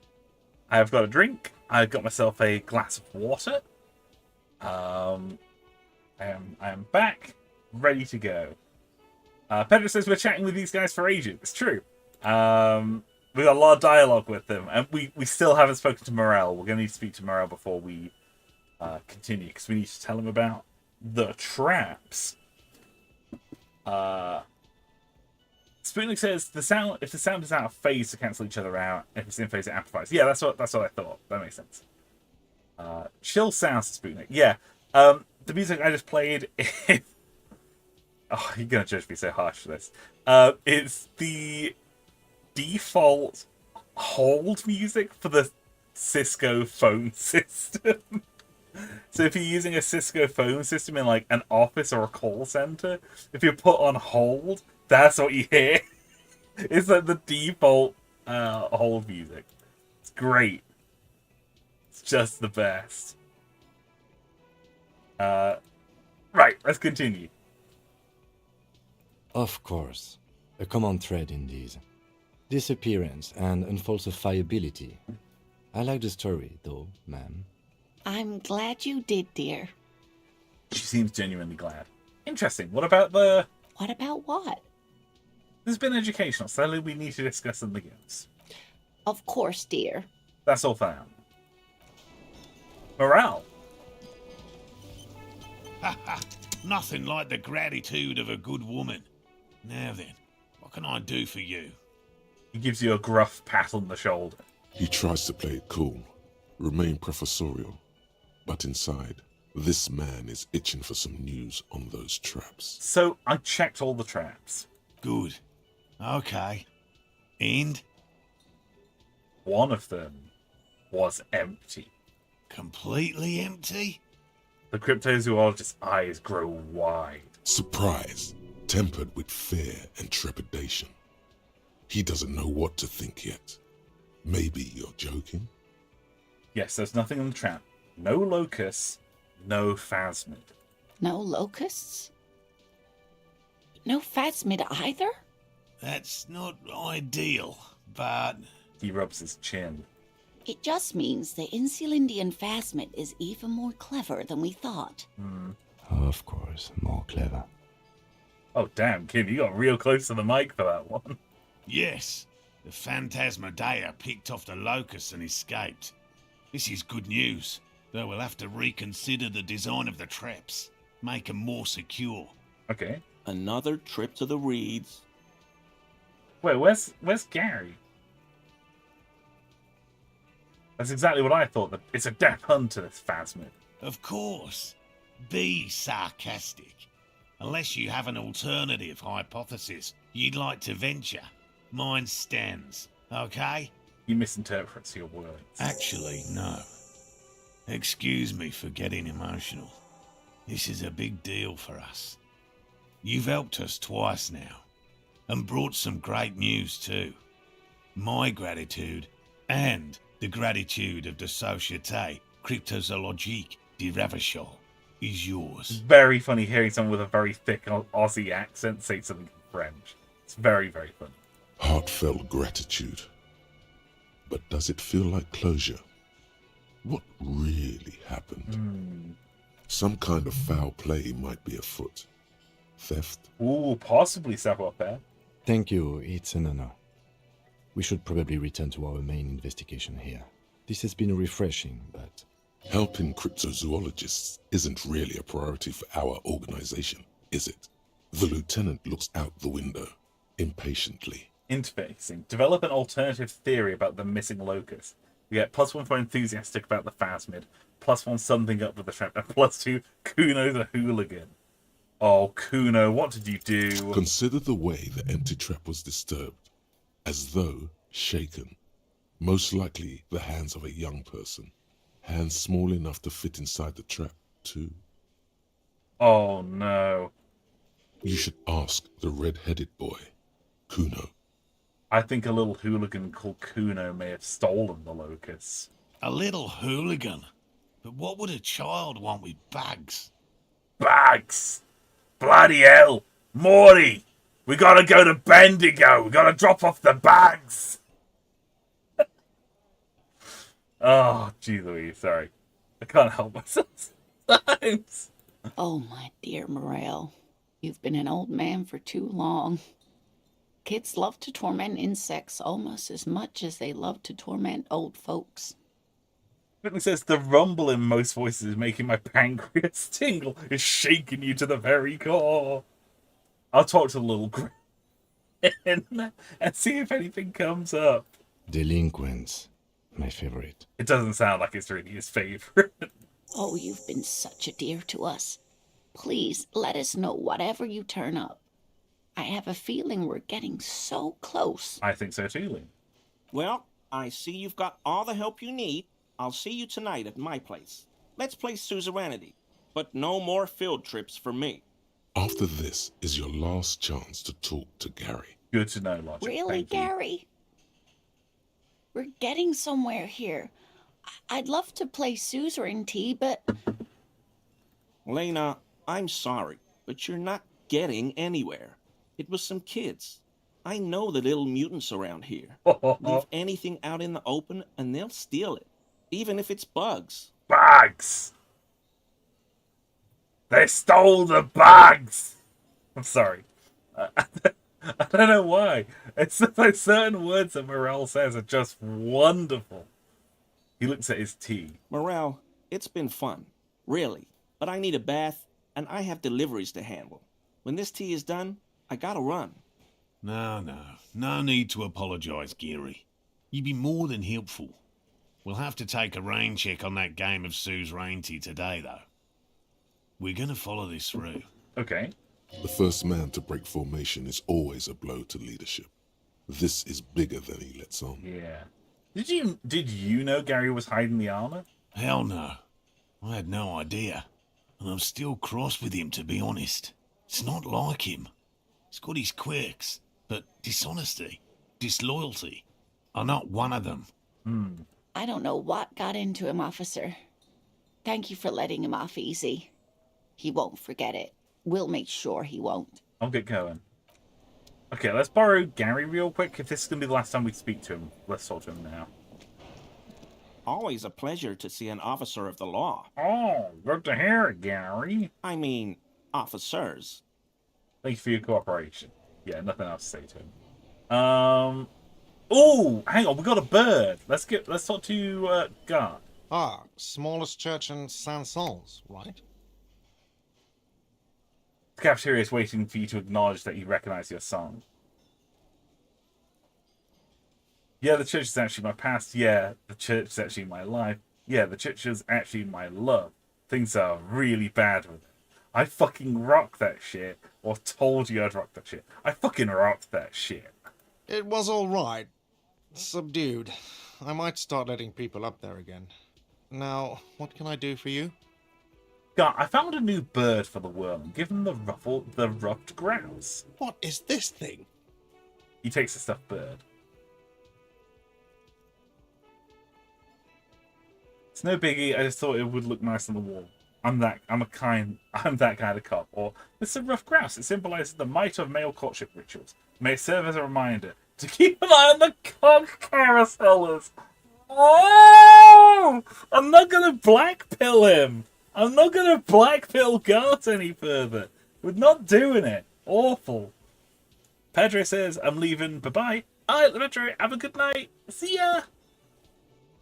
It's no biggie. I just thought it would look kind of nice on the wall. I'm that kind of cop. What, the interior decorating kind? You know, I'm sorry. This is actually a nice bird. A competent piece of taxidermy. Yeah. I can fix it to the plaque and have a new bird in the establishment, I guess. So, I don't know. Thank you. I'm gonna go with thank you. People just don't know how to accept gifts, especially taxidermy. He likes it.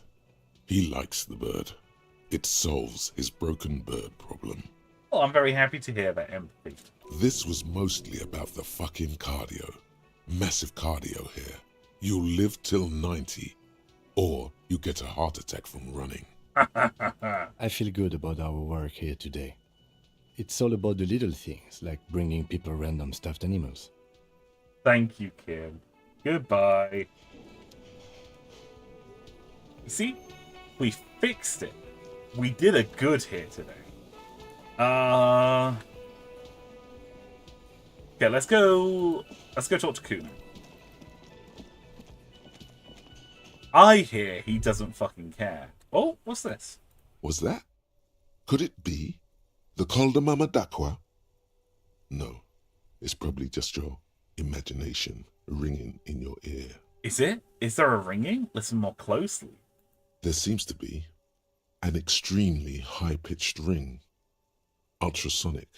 Lena said it was very high-pitched, right? It's like something tickles your ear. Yeah.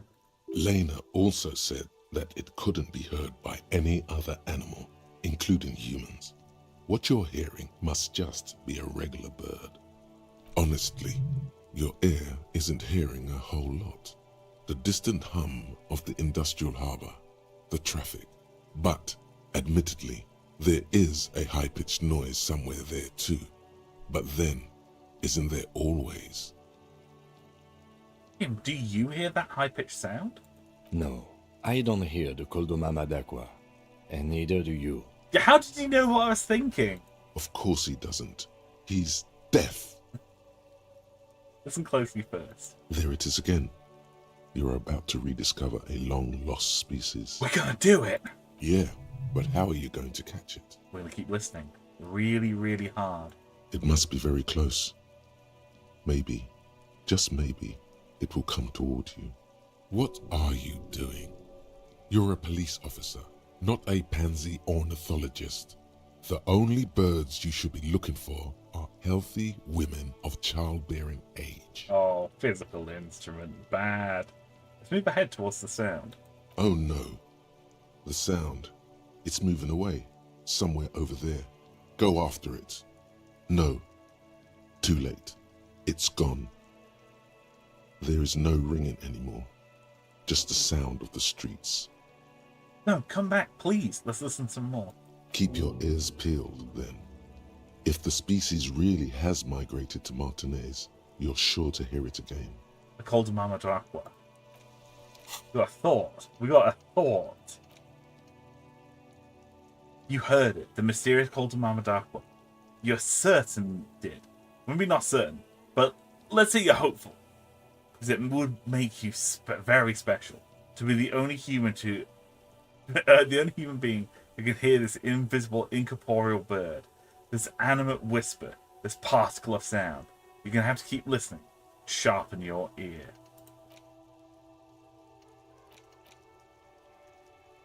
Okay, we don't really have things that we can replace.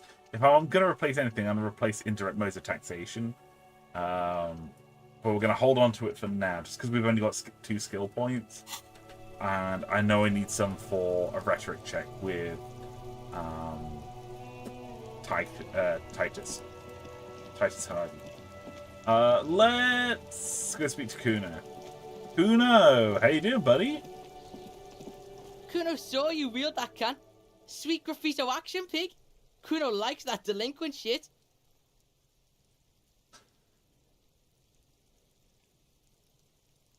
Thank you, Kuno. I really appreciate it. You're still a dink. Now what's your case with Kuno? You wouldn't have to know anything about any missing locusts, would you? No, Kuno doesn't give a fuck about bugs. Oh my god, I told you that shit is lame! Uh-oh. Shut up, C. Now they're gonna take you to lame prison! It's true, you're under arrest. She sounds like she's about to cry, out of disappointment at Kuno's newfound lameness. Now hold on, no one is lame here. Just tell me what happened. Deny everything, Kuno. You need to lawyer up. Kuno's not gonna say anything without his lawyer present. Uh-oh. Kuno, what did you do? There's definitely something going on here. Remember his pig's head shack? You should check it out. Okay. Kuno doesn't fucking care. See you, Kuno. Let's go look at the shack. Is it in here?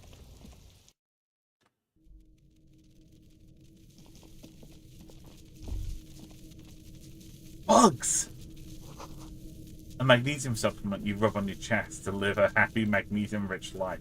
Gotta mag it up, baby. It's crawling with locusts in here.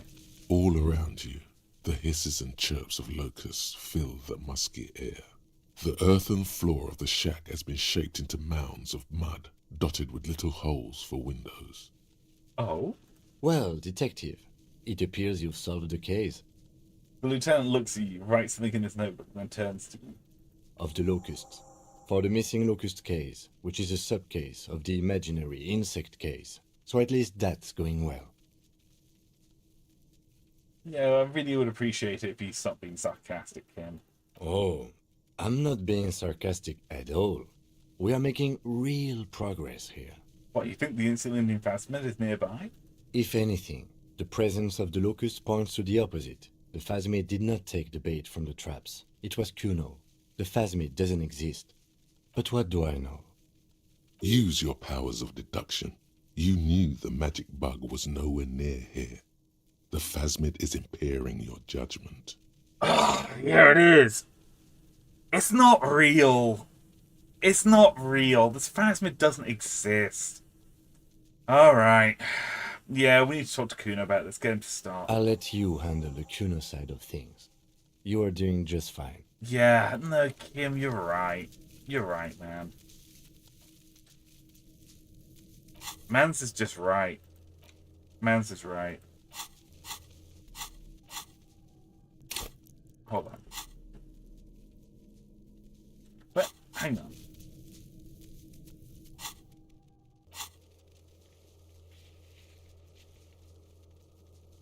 Ah. Oh my god. Sorry. So it's keeping our stats on the right hand side here.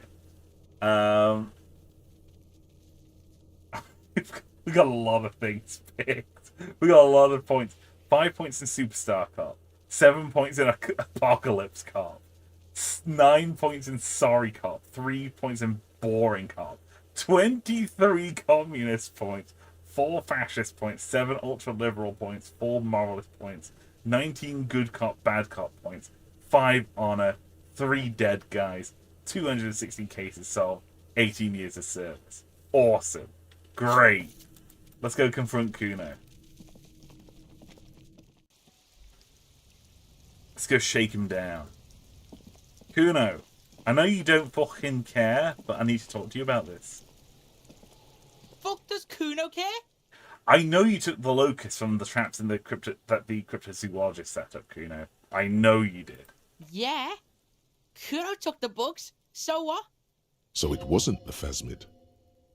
A wave of disappointment washes over you. I was really hoping it would be the reed phasmid that ate the locust, not you, Kuno. Yeah, well, Kuno's all you got, bitch. You say you don't give a fuck about bugs, then you go build a whole bug town. It's not Bugtown. It's the city of locusts. Locusts aren't just bug shit. They come out of the sky like a fucking shadow. Shit descends. I get what you mean, Kuno. Yeah, Lucas are cool. He says enunciating every syllable. That's cool. Stop! She wails from behind the fence and buries her face in her hands. Kuno thinks this is lame. You stop. It's like their fucking night. Locust City, Night City, City of Rage. The girl forces herself to watch again, the corners of her eyes twitching from discomfort. The lameness is causing her physical pain. The damage may be permanent. City of Rage sounds like a cool place, Kuno. Kuno, the pig wants to help you. Oh, that's how lame it is. Please just don't say you're... An artist. Maybe I am an artist. You hear that, everyone? I'm a fucking artist now. That's great, Kuno. It's cool to make art. Oh my god, Kuno! He's gonna make you totally lame in, like, 3 seconds. Oh, don't let him, Kuno. I'm gonna shoot you with my lame ray. I keep it in my pocket. By lame ray, I mean a gun.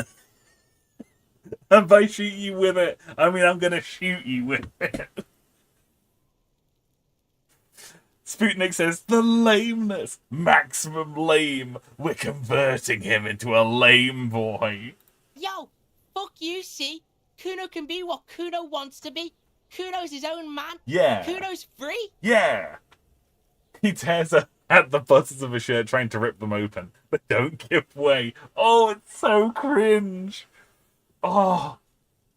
Oh. Damn. The second-hand embarrassment. Jeez Louise. Kuno made himself into Kuno. Kuno can make himself into anything. Kuno can make himself into a pig if he wants. Uh-oh. Kuno can make himself into a...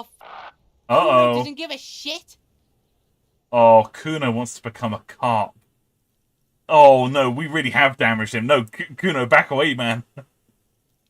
Sputnik says the damage may be permanent. No, we've hurt his damaged little mind. Don't make yourself into a pig, Kuno.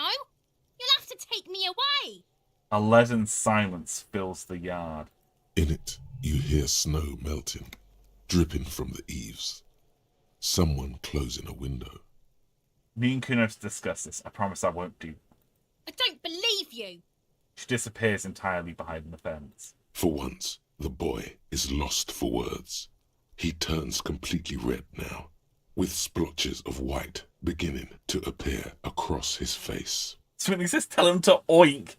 Oink, oink, Piro. Use this momentary confusion to take control of the situation. I need you to stop taking locusts from the traps. The cryptozoologists are trying to find something very important. Those locusts are the bait. I don't give a shit. I don't need the locusts anyway. Shit is all lame now. C was right. Oh. The girl's face appears again, above the fence, just long enough to make eye contact with Kuno. I had to ask, what does the city of locusts mean? It don't mean anything. It's shit. Kuno just likes to focus. Kuno likes to concentrate on shit. Build shit when he's zipping hard. Fuck. Big ADHD hours. Turns his face up to the heavens. Pig, you really shouldn't have fucked with Kuno City. Now it's all fucking lame. What's gonna happen to the locusts? Kuno's gonna let the fucking locusts die. Oh.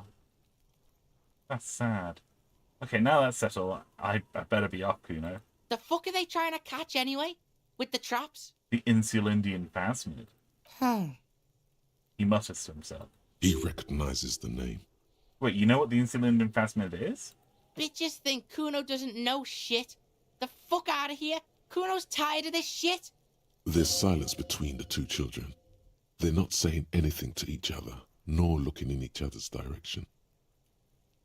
Huh. It's really cool getting these little glimpses into Kuno, like as a character, because there's a lot more to him than he's letting on. I think that he's a kid who obviously struggles with substance abuse and has a shit dad. Just the most shit dad. But there's so much more to him. He is intelligent. He is capable. He is driven. When he wants to be driven, he can be super driven. And he isn't afraid of doing things that might be perceived as being lame or kind of crap if he wants something. I really admire that. I think that's really cool. I don't know. It's a really cool character. I like the Kuno. What a rad guy. Let's go to Morel again. Oh, Morel? It was a kid. Hello, officer. I think I almost have it. A new trap design, that is. I know you're skeptical, but I have a good feeling about this. Ooh. I had a chat with this kid, Kuno. He promised to stop stealing your locusts. So it was just a child. He purses his lips, crestfallen. Thank you for telling us, sweetie. This is good news, right? It means we can try again. Okay, so they are taking any news as being good. That's destructive. She acts chipper, but something's changed in her tone. A hidden worry. Yeah, it's self-delusion. Yeah, you're right. We just need to restock the empty trap. Then we'll need to inspect the traps one more time. And then maybe we can.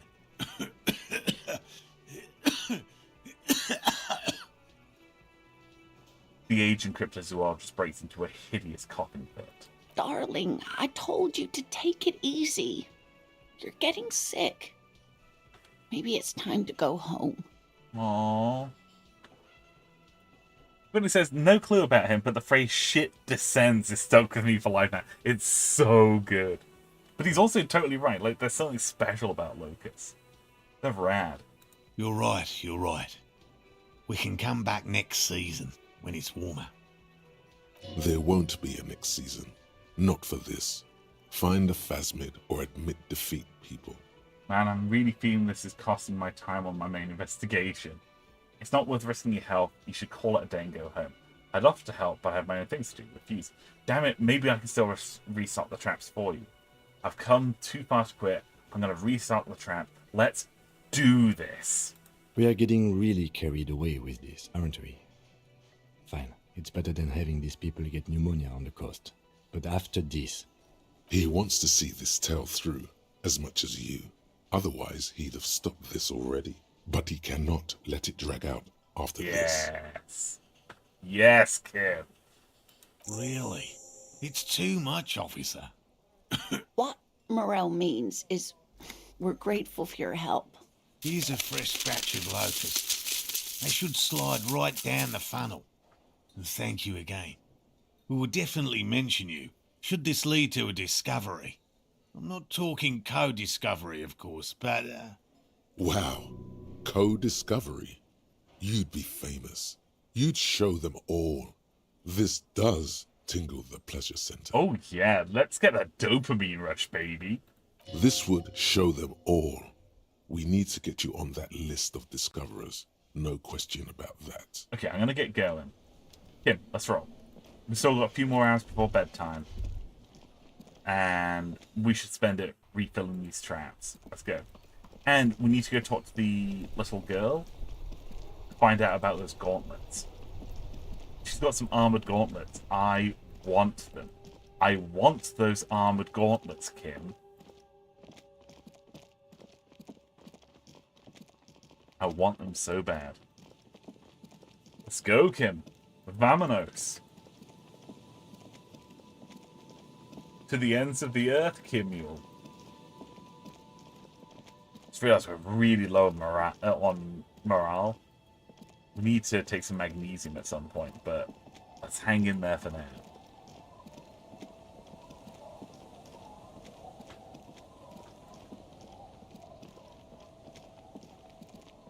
Small child. Little Lily. What's this? Is that the phasmid? It looks like the phasmid, leaning against the wall. Let's try. The phasmid's in here. The phasmid. Let's try and sneak up on the phasmid. It's not the phasmid. It's not even organic. It's a fire iron. How disappointing. Of course it wasn't the phasmid. It's way too big. Don't be too hard on yourself. You couldn't have known that for sure. And, besides, finding this phasmid is your special destiny. You can feel it. Give the dream of discovering the insulin phasmid a rest. For now. Yeah, we're just tired. Lily. Mister, what were you doing in my fireplace? There's a phasmid in it. I'm trying to catch it. Oh. Okay. She nods seriously. I heard there was a girl here who has some armored gloves. Is that you? Oh. I had gloves. Very big ones. Heavy, too. She looks alarmed. Where did you get these gloves? Found them when Lemmy and I were playing hide and seek. In an empty house. Where no one lives. I think someone hid them there. Oh. She doesn't want you to think she stole them. And where are the gloves now? I hid them. The twins were going to take them. They're stupid. She lifts her stuffed toy up as she looks at its one remaining eye, as though searching for confirmation. We are going to need those gloves. It's for important police business. He enunciates the last two words carefully. Police business. Oh. She doesn't seem to understand, but the lieutenant's tone has conveyed to her the important part. They're in my sandcastle. Behind our house. Under sand. You can break the castle. It's not very good. Okay, goodbye. Bye! Bye, little girl. Thank you. We want those gauntlets, baby. For police reasons, and definitely not just because I want some badass armored gauntlets. Weather has not been kind to Lily's little sandcastle. The once mighty towers are quickly eroding away. You can see something shining back to you from what must have been a vast underground catacomb network. Broken. The little castle? The reigning lord must have come upon some really tough times to let it sleep in such decrepitude. Guy's such a dog. Reach in the catacombs and pull out the shiny object. The walls and floors give way to the giant's greed, collapse and present you with a pair of ceramic gauntlets. Oh, yeah. Congratulations. That's the gauntlets down, then. We're doing good on the armor collection front. Yeah, we are. Oh, yeah. That's what I'm talking. Oh, hang on. We've got this necklace as well. +1 to Inland Empire, +1 to Volition, Cryptids Protection and Octuple Vision. Slender bolo tie held together by an antique clasp. in the shape of a bird skull. The skull features 8 cavities for eyes. It's disturbing, but you can't look away.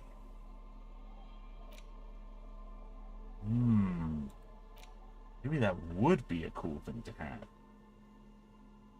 Although I don't know whether more Inland Empire would be a good idea.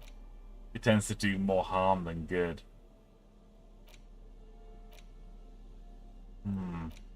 What do these gauntlets do? +1, +2 to interfacing? Oh, that's really good. Clenching and unclenching your fists has never been so much fun. The tiny ceramic plates make this lovely clicking sound when your fingers move. The gloves are a bit sandy, but the grip is phenomenal. Let's put them on. Oh, yeah. Oh, fuck yes. That's the good shit right there. That's the good shit. Okay, let's put on the armored cuirass as well. Oh, yeah. Oh, yes. That's good.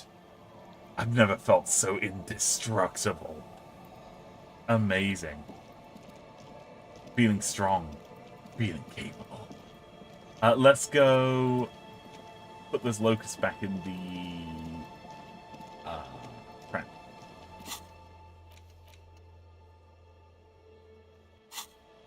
Okay, it's the one near the what you call it? The bridge. Let's go! Run, run as fast as you can, little man. Run! The trap stands empty amongst the reeds. No insect sounds or movement around. Only the reeds' melancholy rustling. This was the one. Fantastic. The lieutenant looks at the familiar contraption and shrugs. Release the locusts into the empty trap. Release the locusts! Let them descend! The locusts, dazed from being transported, slowly begin to acclimate to their new surroundings. They're not really going to get the chance to get comfortable here. Good. Now that's done.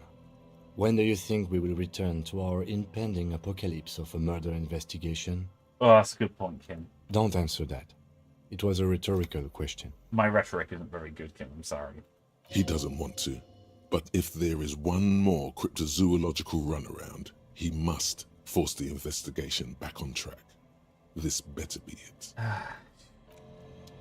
Yeah, hopefully this will result in some... All the traps are stopped now, and still no sight of the phasmid. Return to Morel and let him know. Ah, that stinks. Alright, Morel. We're gonna return. We're gonna come talk to you. Man, that stinks. I was really hoping that we'd find something, you know?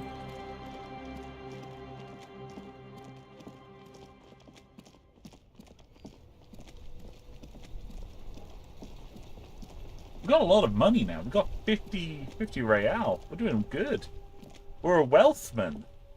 Johnny Wealthman. Morel, my beloved. Wait, where's Morel? Hello, dear. It's good to see a familiar face. I reset the empty trap. Where's Morel gone? Thank you for doing that, dear. Morel still isn't feeling well. I convinced him to stay at Gary's to get some rest. I'm afraid the cold has really gotten to him. It's probably for the best. It's awfully cold out there in those reeds. I'm sorry, dear. You've had to drudge through them so many times. Such is field work. A young person's game, as they say. Yeah. Her voice is shaky. What is going on here? So, who's going to check the traps? Morel will eventually, or we'll talk Gary into going back out, perhaps. Okay. The lieutenant stares at his shoe, caked in mud. He doesn't say anything.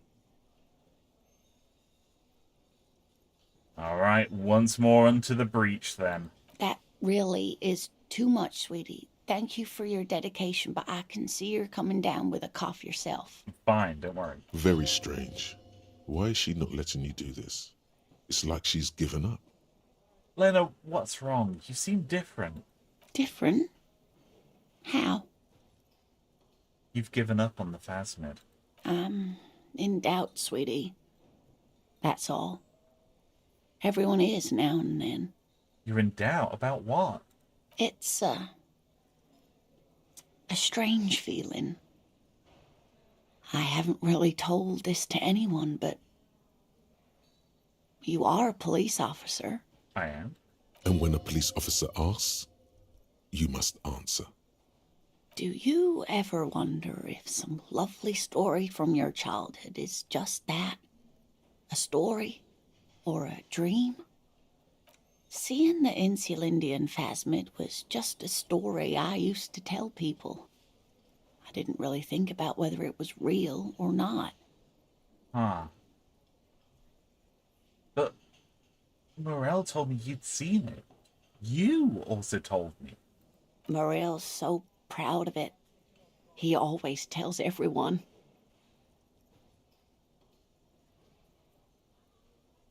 You saying you made it up? No, at least I don't think I did, but Morel was so eager to believe my story was evidence of the Phasmid's existence. Right. I understand. That I'm some queen of the cryptozoologists. That. And for years, his belief made me believe too. Right. But now, we're both getting old, and he's still working himself sick out in those reeds looking for it. But what if I was just wrong? I think I was. The lieutenant opens his notebook, but doesn't write anything. Oh, my suggestion's very, very low. Suggestion: first tell her that her marriage hasn't been a lie. No, it's a low check, but I'm gonna give it a go. But it has, hasn't it? No. A seed can only bear what's inside. No. The seed of love is black and oily. No. I can't tell this to her. It has a taste you're quite familiar with. No, Harry, you can't say this. You can't say this to her. No. No. Kim, stop me. Take it from me. Love is a lie. The sooner you accept that, the better. You might be right, Detective. She looks down at her legs. I was a paraplegic before we met. He didn't know before I came in on our first date. If I weren't the queen of the cryptozoologists, No. I didn't tell him that story. That's horrible. No, Lena, no. She has to swallow to relax her throat. It's keeping her from talking. Fuck. Now I understand why you haven't told him about your dance. I can't say that to her. I can't. No, he'd still be into you. That's not how these things work. Maybe. But then why do I not dare tell him? I've wasted enough of your time with this drama. I really must stop talking about it lest I start crying and waste more of your time. No. What you have to know is the Insulindian Phasmid probably does not exist. Let us fools chase our ghosts. There are a million better things to do with your life. The hell with this. I still believe you saw it. I believe you saw something. A true believer. Sometimes I still see it too. The real memory of it. How it was there. Not the memory of the memory, but it's so hard to tell the two apart. Yeah, no, I get that. I get that. Like, something that happened so long ago at such a formative age where it's so difficult to separate the feeling of the memory from the memory itself. I get that. Sputnik says, poor grandma. Congrats, you broke a old lady's heart. I feel awful. I feel dreadful. Holy shit, failing checks in this game just hurts so bad. It's also very... like, sometimes I feel like failing a check is actually really interesting. because you learn a lot about what Harry's default thoughts are. I think it is very interesting because you gain an insight into who he is as a person. It makes it a really interesting character study. That's really awesome. Really, really awesome. Also, saying just the worst stuff can make other people react in really, really interesting ways. Super rad. Really, really cool. Rising, unfolding from the reeds on a hot summer's day, like a benevolent god. Either way, I should go. Poor Morel is running a fever, and I need to get him home to Jamrock before we overstay our welcome with Gary. You sure you don't need help getting to Gary's? Oh no, thank you, but I can get there on my own. This old thing is gas-powered. And then a taxi home. It's not so bad. Swinton says, I gotta admire your unwillingness to save scum though. Hats off. Thank you. I think like a big theme of this game is about living with failure and how you can't control everything. I think that it would undermine the game and its themes to try and be like, you know, a paragon of a cop, you know, to be like absolutely flawless at everything. I think that it is more effective of a story, and like I say, I think it's really interesting to fail check. I think that in the same, like, failing a check in this game doesn't necessarily mean that you don't have access to something. It just means that you're going down a different path. I find that really, really cool. I love this game. It's fantastic. You do that, but I'm going to check the traps one more time. Really? Yes, Kim, really. Oh, sweetie. Please don't get stuck on a dream. Take it from me and Morel. Can I have your address, just in case there's news? Okay. It's 1113 Tabernacle Road. Jamrock, but... Okay.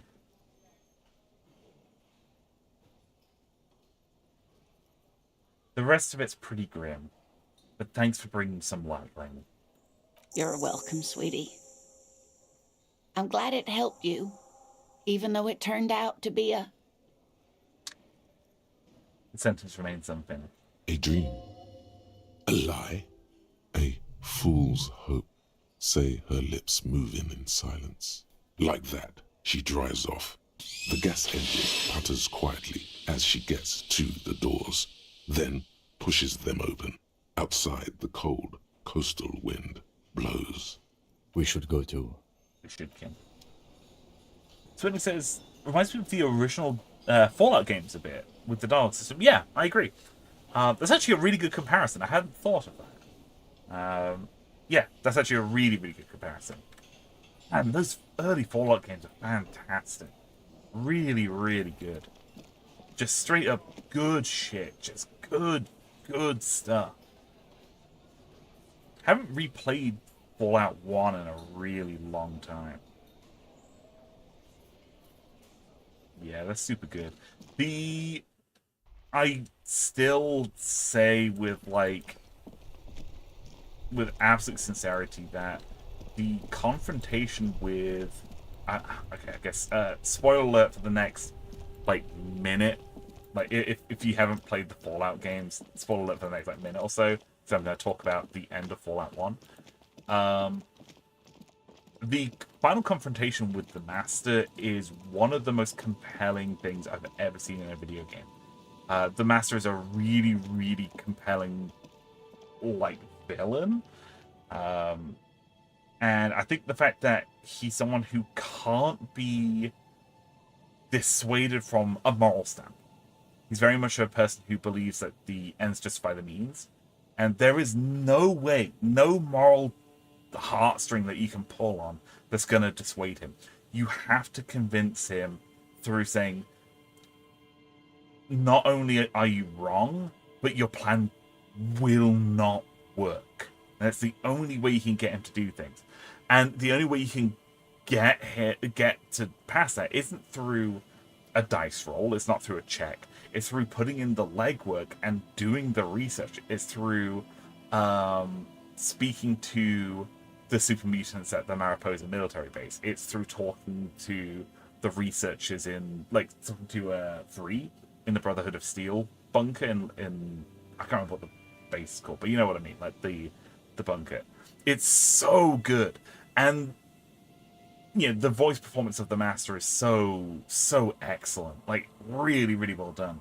But having this person who is a genocidal monster come to terms with them going, oh shit, like them having their oh shit moment, realizing that they fucked up, is so compelling.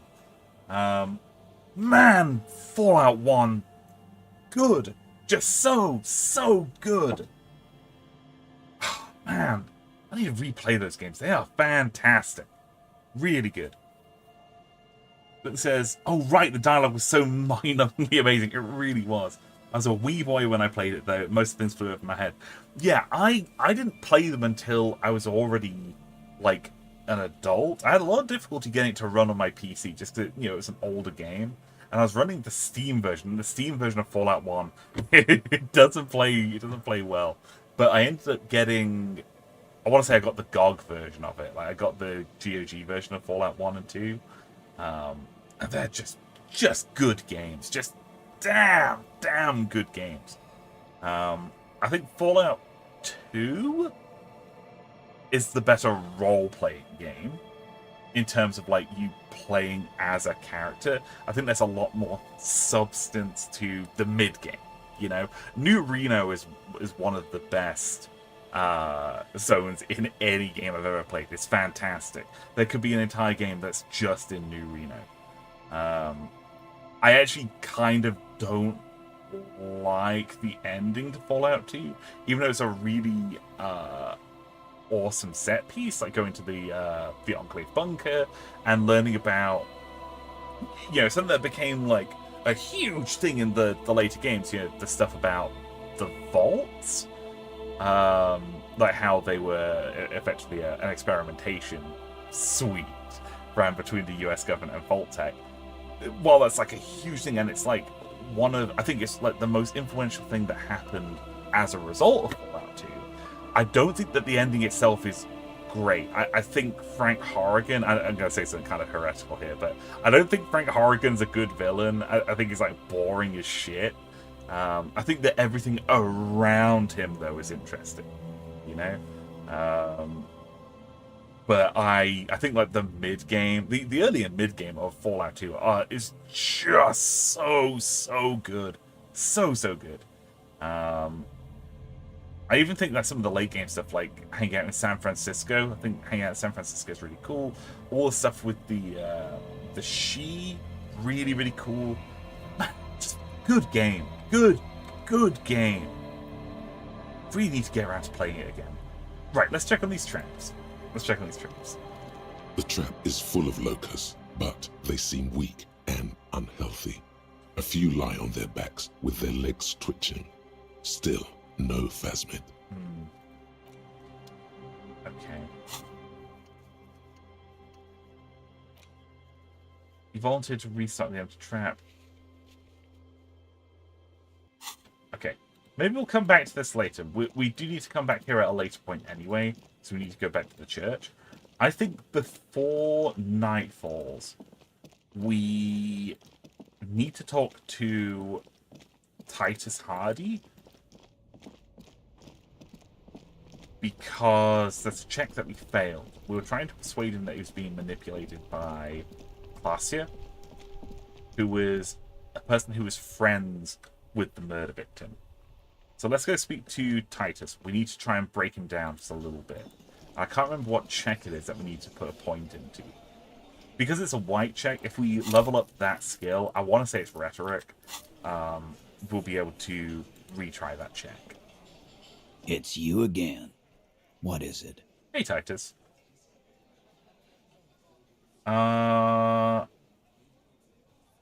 It is rhetoric. Okay. Okay. We're going to head off. We're going to put a point into rhetoric. And then we're going to try and put on some rhetoric clothes. I want to know what's taking... Do we have anything that's taking away rhetoric from us? No, it's looking fine. That's all good, that's all good, that's all good. Okay. Do we have anything that gives rhetoric? I don't know whether we do or not. Lots of things that give logic, which is useful.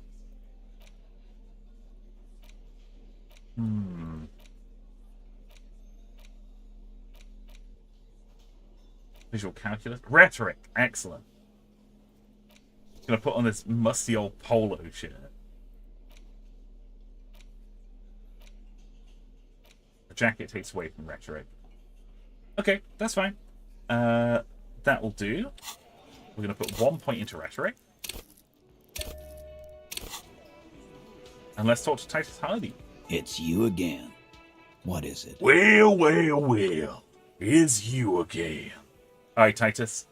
You are being manipulated by Classia Amando. Hey, Pedro. Welcome back. We're just about to press Titus. He's a guy who claimed to do the killing, but his story doesn't add up. So we're going to press him on it. We're going to press that he's being manipulated by Classia upstairs. Convince Titus is being manipulated. Bad idea. Bringing her up will do no good. You should know by now. Titus will never falter. One of his boys will. Fat Angus, the powerful guy, Mr. All Muscle. The time has come. Put him in the pressure cooker. Yes! Let's crack that egg. Just remember, it's about more than Classia. It's about these men and Martinez, their district, their responsibility. Understood, rhetoric. Outside in the evening light, ruined and old, shadows lengthen on the pavement. A distant gunshot. Distant gunshot? That's it then. Case closed. Look around. We're going home, Kim. Huh? He'll get it. Go on. Write it down, Kim. In Martinez, they just kill you because they don't like you. Got it. Kill you because they don't like you. All because... Because of some chick. Bring that up one more time, and you won't get to write that report. A wince. It's involuntary. The man's fists under the table are balled. You can tell from his neck and shoulders. He means it. Yeah. I don't trust that. Alan is someone who will just fuck you up. Dude's like a coiled spring. Yes, I understand, Alain. That's your name, right, Alain? You'll kill us. That's what they do in the wild north. They just hang you. Shoot you. Whatever. They can't even remember. It wasn't that. It wasn't. We didn't shoot him.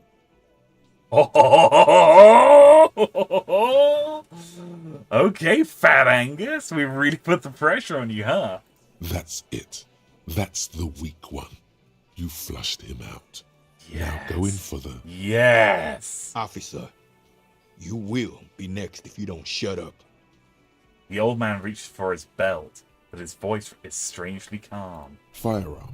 A Glass 08 or a 38 caliber pistol. Either is small enough for you to have missed. Shit. He's onto you. He knows what you're trying to do.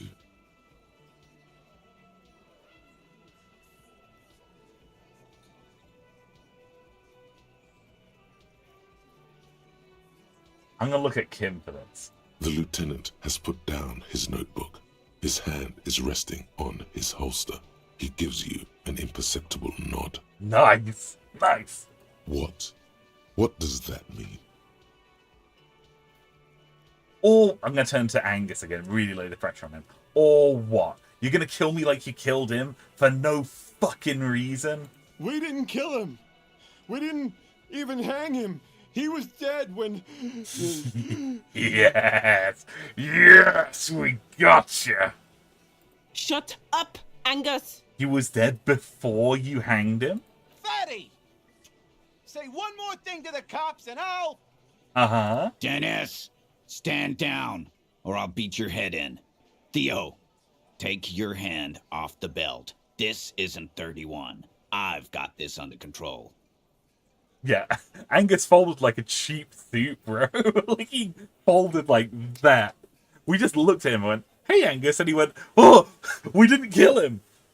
But this blows the entire thing wide open. If they didn't kill the hanged man, who did?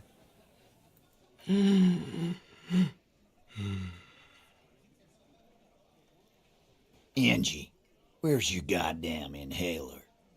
You sound like you're dying. I left it home. I can't get it. I'm too fucked. I'm sorry. He grabs his chest. Oh, we didn't hurt him, did we? I didn't want to hurt him. Why are you so fucking fat, Angus? Now it's all pointless. Because of you. You wasted my time. I told you, Titus.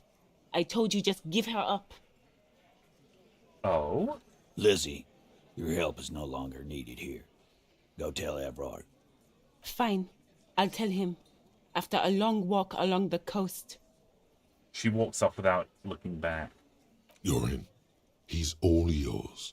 Questions? So, you didn't kill him. He was already dead. He nods. Yes! We're through! We got him! Okay.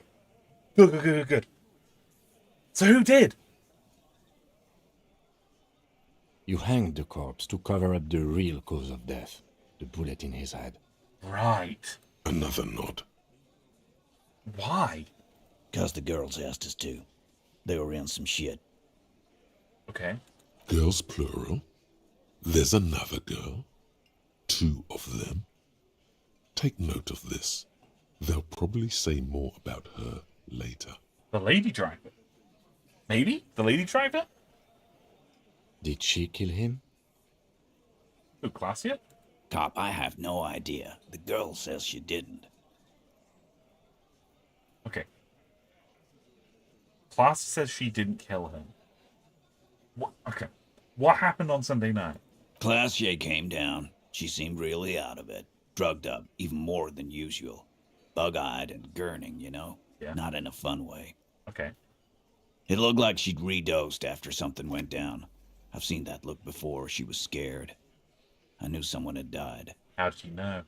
I've done this job for 10 years. I've seen it before. It's the politician in the motel room with the dead hooker scenario. Only in reverse. Right. Good analogy, boss. The little It's great. You don't get to talk yet, Shanky. You're still on the bench. And you keep taking it easy too, Angus. That's okay with the fat man still wheezing there. He couldn't speak if he wanted to.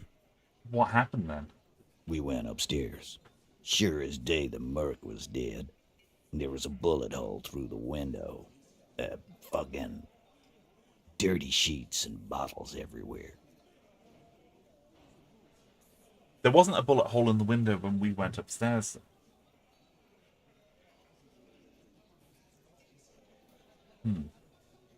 Okay. He means they'd been fucking? Yeah. Tibbs patched the window. And the corpse. We hanged. Who's Tibbs?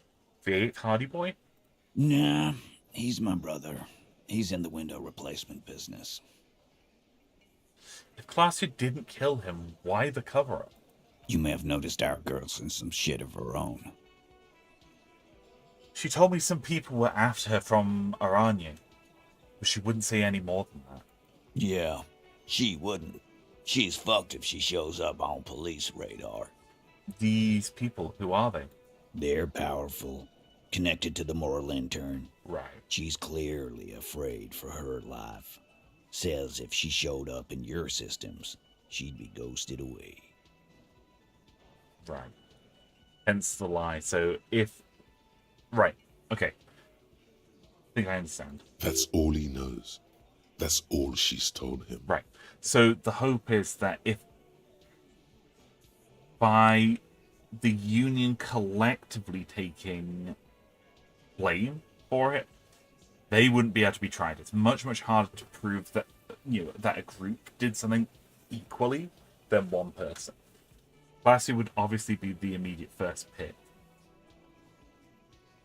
But if she shows up in a police database, an RCM police database, we're linked with the moral intern, go to the moral intern system, and whoever's after her will be able to track her down.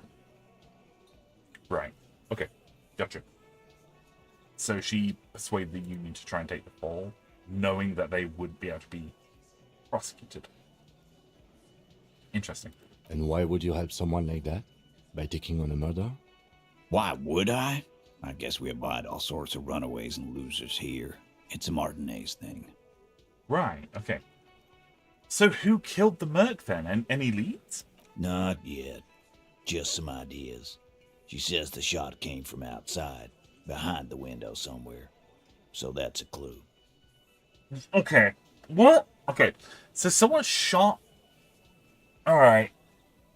Okay. They shot the mercenary in her room? Through the... Okay. What are you thinking, man? I'm thinking someone's past caught up with them. Either hers or his. Ah. Maybe the shot wasn't meant for him. Perhaps it was meant for her. Okay. Hers, you mean? Yeah. I mean the people after Klausya. Yeah. Maybe the shot missed. Maybe it was meant for her. Yeah. I like that. Been thinking the same thing myself. Yeah. You had ideas about his past too. My dude. One of those mercenary buddies of his could have done it. They got guns, training, years of bad blood, probably. Or it could have been someone else from Crenell. He paused to think. Tell you what I'd do. Check out the coast for vantage points. Maybe consult with a ballistics buddy of mine. That's what I'd do. If I wasn't too busy doing this clown dance with you. Whose idea was it to hang him anyway? Hers? In a manner of speaking. What do you mean? Remember the two girls? He may be talking about the other one. Earlier you said the girls asked for your help. Was this the other girl? That's right. It was her idea to hang him. I liked it for political reasons. It sent a good message.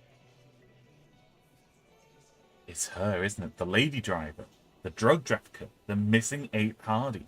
Fella, you think too much. He's off all right. You're gonna hurt your head.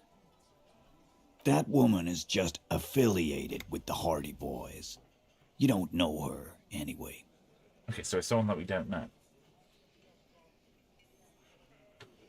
It's okay for there to be a Hardy girl, Titus. We're Hardy Boys. And that's it. Sure. But can you tell me anything about this affiliate? A name, a current location? Nope. You're not getting to her. It's Klausya you want to talk to. God fucking damn it. These guys, they're willing to say some things, but the moment you go somewhere where they don't want you to go, they just, close up. They just close ranks and stop you from getting any more information. Kim, we did it. The lieutenant gives a smile only you can see. I like that. I'm really sorry that I made you guys fight, Titus. Me too. Thank you for this, Titus. I'll go talk to her for the last time. You do that. Hey, cop. Before you go. Uh-huh. Suddenly, the wind picks up outside. You hear it rattling the large windows in their frames. It carries newspapers, circles the whirling in rags in a warm column. She, Klausya, came to Martinez to hide. Many of us did. This is where you wash up when there's nowhere left to go. The Union takes you in. Now, she refused that protection, but you would still prefer if we didn't take her in. that's right. If we didn't take care of the people who end up here, this place would just be a couple of ruins and some cargo containers. Ah. We'll take that into account. The lieutenant slides his notebook into his coat pocket. He turns to leave. Holy fuck. Okay. There's a lot to unpack there. What time are we on? 23:13. And it's 3 a.m. UK time.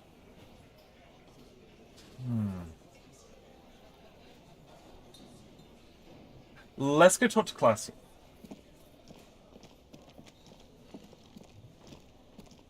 What she can tell us. I have a feeling that we're going to get to the bottom of this one way or another right now.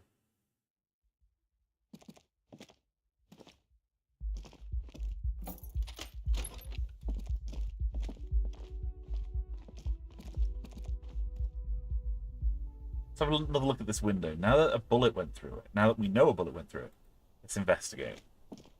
This window is pristine on the inside, unlike the one next to it. Light from the desk lamp reflects off the glass in an untarnished golden halo. Okay, nothing to do there just yet. Let's talk to Claudia. We're going to change our shirt. I'm going to put back on the Into Easterly dress shirt.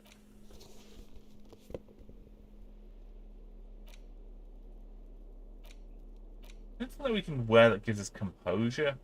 Oh, it's Greaves in there. Okay.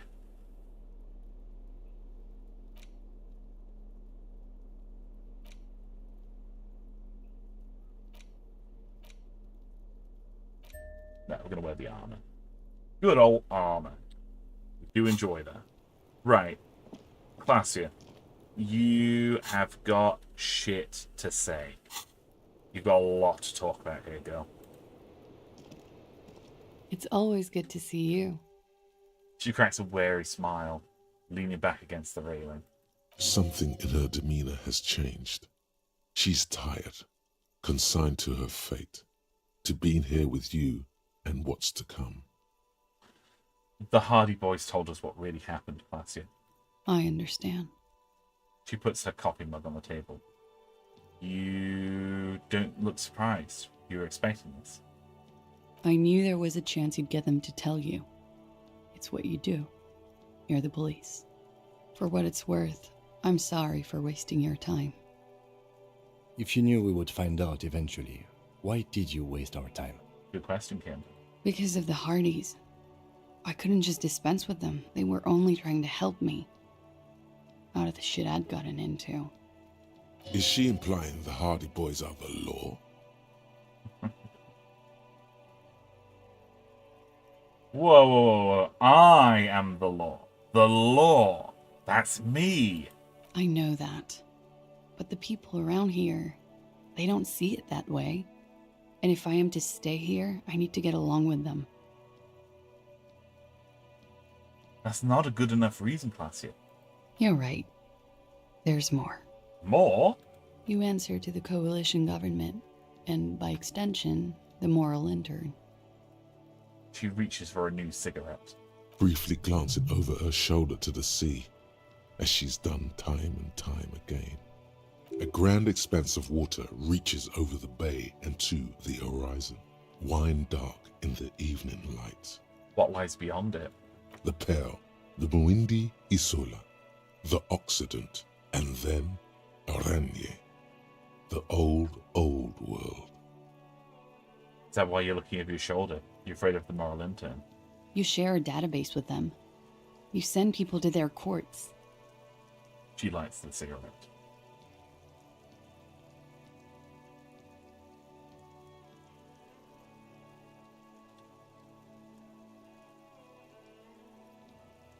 Is this part of why Aranye is a bad memory for you? I have people after me. And they have friends in the moral intern. Some are moral intern. If I show up in your records, officer, they will find me. They will. What happens if they do? They will kill me, sir. If you file my name, take me in for questioning, enter me into the moral intern mill, well, then I'm fucked. For nothing. This murder didn't have anything to do with me. What did you do to have these people come after you? It's not nice, but it's not illegal. Not here in Ravishol, or even in Oranje. What exactly did you do? Industrial espionage. I joined a business collective with the intention of betraying them. I did my job well enough to be asked to do it again. She's a corporate spy. With a bigger company. The kind you really, really don't fuck with. I took their ledgers, 2 decades worth of accounting. Shit. Okay. I need the names of the companies involved and who hired you. The job was Lewsdown County Savings Bank. They sound small, but they're part of the Lewis Scott conglomerate. That was the second job. The first was some printer company. You wouldn't know them. As to who hired me for the job, I don't know. But they're after me too, along with Lou Scott and their friends in the MI. Once you're done in the competitive intelligence circuit, you don't have allies. You're radioactive. Lowe's Cap. These people engineer financial disasters in second world countries. The conglomerate also includes the Bank of Consecration, Airberg, and the popular Papalolo line of dairy products. Papalolo? Yeah. Papa fucking Lolo wants to kill me. Okay. Holy shit, that's a lot to take in. Alright.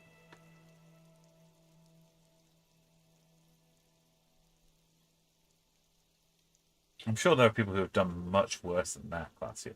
Sure. I'm not a war criminal, but it was bad. People lost their jobs. Good people, too, not just C-suite. She shakes her head at the thought. A lot of people got hurt. But that's just more of my shit you shouldn't have to deal with. You're solving a murder. Okay. So she's responsible for a lot of people getting canned and having their lives irreparably fucked up. Okay. What happened here the night that he died? We were there. Together. In bed, I mean.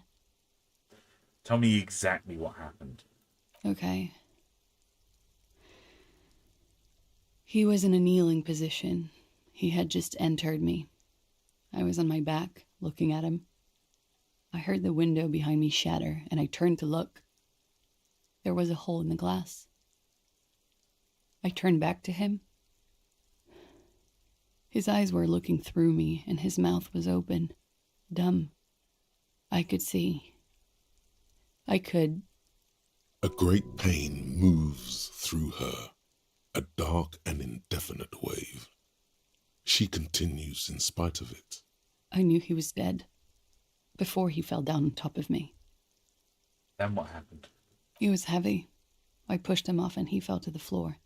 There. She points to the window. He only had his boots on. I bit the pillow, not to scream, then ran downstairs. There's a long pause. She just stands there, her arms at her sides. I waited for the second shot to come. For me. I thought there would be one. It never came. Huh. She's forgotten about her cigarette. The butt has burned right down to her fingernails. Your cigarette mix. Oh.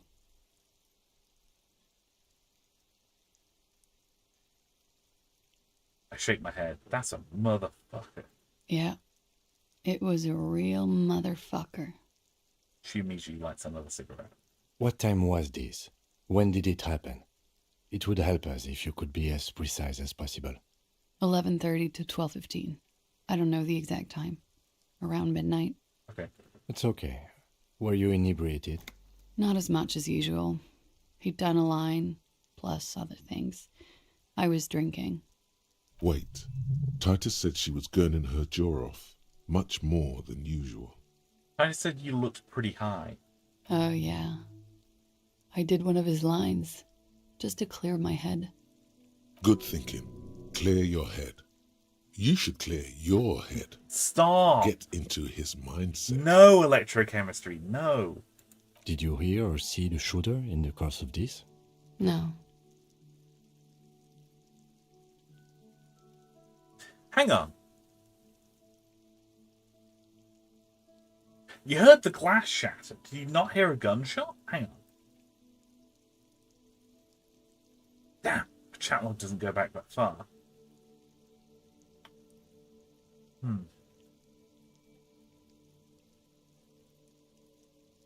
What do you do then? Nothing. I was trapped. I was stuck in my room downstairs. I got some clothes on and crawled back up, drew the blinds. Blood was coming from his mouth. Not a lot, just a little. That's consistent with the lividity that we found. He was still on the floor, slouched. I couldn't be there with him anymore, so I ran down and out of my room, into the hallway, down the stairs. I knew there would be people there. What happened after you ran downstairs? Sylvie was tending the bar. A lot of people were there. The Hardys were at the table in front of the stage. I think the Union box was full. Right. Ruby was there too. They were having such a good time. I sat down and they all welcomed me. I didn't even have to say anything. Ruby knew something was wrong. Who's Ruby? Ruby? Before we continue, who's Ruby? Ruby. You know, the leader. The lead? What?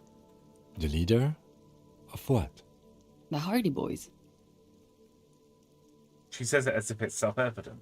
I thought Titus Hardy was the leader of the Hardy Boys. Well, nominally, yes. Ruby's the one they go to when things happen, like things they need taken care of. She's the organizer. Oh. Okay. This Ruby, in her phrasing, is entrusted with great power. She trusts her. So do the others. Would you say she is the 8th Hardy Boy? She's the lady driver. Ruby. Okay. Right. Okay, good. Why not? Yes. Okay, let's go on. Okay. I love it when these threads start coming together. Okay, let's go on. What then? Well, Ruby said let's talk upstairs. I showed her the room. I've known these people since December. They know my situation, that I can't leave a paper trail. Ruby was the first one I told. Okay. She said she'd take care of this. It's what she does, you know, take care of things. I helped her get the body to the bathroom. We used a belt to pull him up under the shower, to keep him upright. Okay. To mislead you, they were tampering with the body. Yeah. Right there and then they're preventing lividity from forming in, like, the back. They're trying to make it look like hanging immediately. To produce lividity, matching hanging? Yes. Yes. We completely missed the tampering. Looks like you got there in time. What was this, 20 minutes after death? Super soon, yeah. Oops. About 20, yes. Ruby explained it would make the blood... You know what he does. Then what do you do? Ruby went outside to talk to Titus and the boys. I was just looking at Lely in the bathroom. I had to put his clothes back on. His armor, too. It was tough, but I've seen him take it off and put it on many times. But it says, oh, good, I finished the drawing. So this room has my full undivided attention now. Oh, that's nice. What were you drawing? Is it like a bit of a project sort of thing? It took Ruby maybe half an hour to come back with Titus. I'd gotten him ready by then. They carried him out. I knew what they were going to do. Make it look like a hanging. Ruby said they would. Half an hour to come back with Titus. So they'd already decided at that point that they were going to hang the corpse to make it look like a hanging, like a lynching, rather than admitting that it was a shooting. It says, power from Chainsaw Man eating a pancake. That's amazing. Awesome. First stream I watched it. That's really sweet. Nice. That's really kind of you. Top tier. Top tier of you. I haven't... Chainsaw Man's like a... It's a manga, right? Or is it an anime? I know it's like... I know it's a thing. I know it's like an animated thing. Or like a non-live action thing. But my knowledge of it isn't great. What did you do while they were hanging him? Ruby said to wait here. She also said I wouldn't see her for a while. That we should lay low or something. So I did. This Ruby, where is she now? I don't know. I haven't seen her since. You just make Titus give up Ruby's location. I mean, he was really hesitant to do that. We will need to take this question to the Hardy Boys. Yeah, definitely will. Yes to both. Right, gotcha. Yeah, I've heard of it. I think a friend of mine watched it and she says it's really fantastic. But I didn't know whether it was... Because it's not... I don't really watch anime. I watched... I used to watch a lot of Dragon Ball. Like, when I was younger. Like, I still got such a soft spot for Dragon Ball, man. But yeah, I don't really watch anime for the most part. But I've heard Chainsaw Man's really, really good. When it happened, did you hear a gunshot? Okay, thank fuck that the detective picked up on that. Did you hear a gunshot? When he was shot? I may have. I don't know. I couldn't hear anything over the glass exploding. Okay. The gunshot wasn't that loud. This is something to keep in mind when assessing the distance of the shot. Yeah. Did you kill him? What?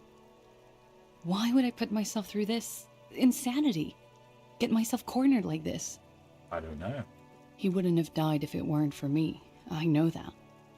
But I would never hurt him. So it says, all my knowledge of DVDs from the British series. I say this with absolute sincerity, that I believe that the best way to watch Dragon Ball Z is through the British series. It's made by people who really, really give a shit about Dragon Ball. And like people who really, as in when I say Dragon Ball, I mean like people who like Dragon Ball, like the original Dragon Ball. And by extension have a really great appreciation of Dragon Ball Z as well, and what makes the characters just so good. I genuinely think that their portrayal of Gohan and Piccolo's relationship is just wonderful. It's so well done. My homie says everything is lore accurate in the British series. Yeah, it is. I think like the minutiae of like people's relationships are more complex. It does differ a little bit, but for the most part, the broad strokes is entirely the same. Yeah, it's good. It's really good. I love the British series. Absolutely fantastic. It's one of those things that when I've like been on Twitter or like online social media in general, I was absolutely terrified that it was going to be one of those things where the creators of it were like shitheads, like they just weren't cool people. So it absolutely warmed my heart to no end when I found out that the creative team behind it are just like really like solid people. Just really, really cool. It's like one of the things where I was just like, woo! Like they're not a bunch of dickheads. Holy fuck. But yeah, I love the British series, man. Really funny, and just like it's funny, but also when it has those emotional moments, they can make them land. Like they can make those emotional punches land super hard. Really, generally very good. Excellent voice actors, really good range, and they're good at writing. Like they're good. They're just good. They're just damn good. Top tier people. People sounds amazing. Yeah, absolutely. Really, really cool folks. Right. Wouldn't have died if it weren't for me. I know that, but I would never hurt him. Right, gotcha. Rage? Who knows the dark currents where lovers go? All kinds of crazy things happen when drugs are involved. Sweet, sweet drugs. Now says people have this crazy idea that you killed him. I'm sad to hear that. They must have said it in some fit of frustration or under pressure. They couldn't have meant it. I've talked to them after it happened. No one has implicated me. No. She's getting scared now. Of you. The downstairs people. All of it. It's okay if you did it in self-defense, you know. I did not kill him to defend myself from rape. I told you before. That wasn't what happened. Okay. True, sire. 'Tis true. Who amongst us have been in love and can't say they haven't thought about it? What? Fucking themselves over for no reason? This is not what happened, officer. Drugs were an integral part of your relationship. Perhaps they contributed to a scent. What does that mean?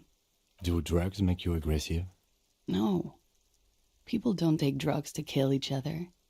They take them to feel okay with each other. I thought you Ravishol people would be more enlightened on this. I'm sorry, officer. I'm under some stress here. Okay. I'd like you to answer some other questions. Like what? Could the people after you have killed him? That's the first thing that went through my head when I heard the glass break. And? I thought they'd found me. They've killed him to punish me. All last week, I've tried not to talk to anyone or be seen with anyone so they wouldn't be hurt. I've come to understand, however, this is paranoia. What happened didn't have anything to do with me. Maybe it did, though. I just don't know. I don't know anything. We can't go after loose cap. Not yet. There are other, saner leads. Yeah. I don't ask you to, Lieutenant. If there's one thing I know, it's that you'll get nothing from there. Yeah, that sucks. Why do you call the cops if you're in hiding? Because I'm an idiot. Ah. Which is an indicator of truth. I don't think so. Why did you do it? You have to understand, the people around here, no one was making the call, and he kept rotting. And then they picked his clothes off, and that little fucker threw stones at him. He kept throwing stones at him for 3 days. I could hear the thud, thud. So I called you. I hope with all my heart it's not the last thing I do in Ravishol. Right. She definitely called the cops. That was task complete. It could not have been a lie. That is impossible. Oh God, that was a lie too. Who made the call then?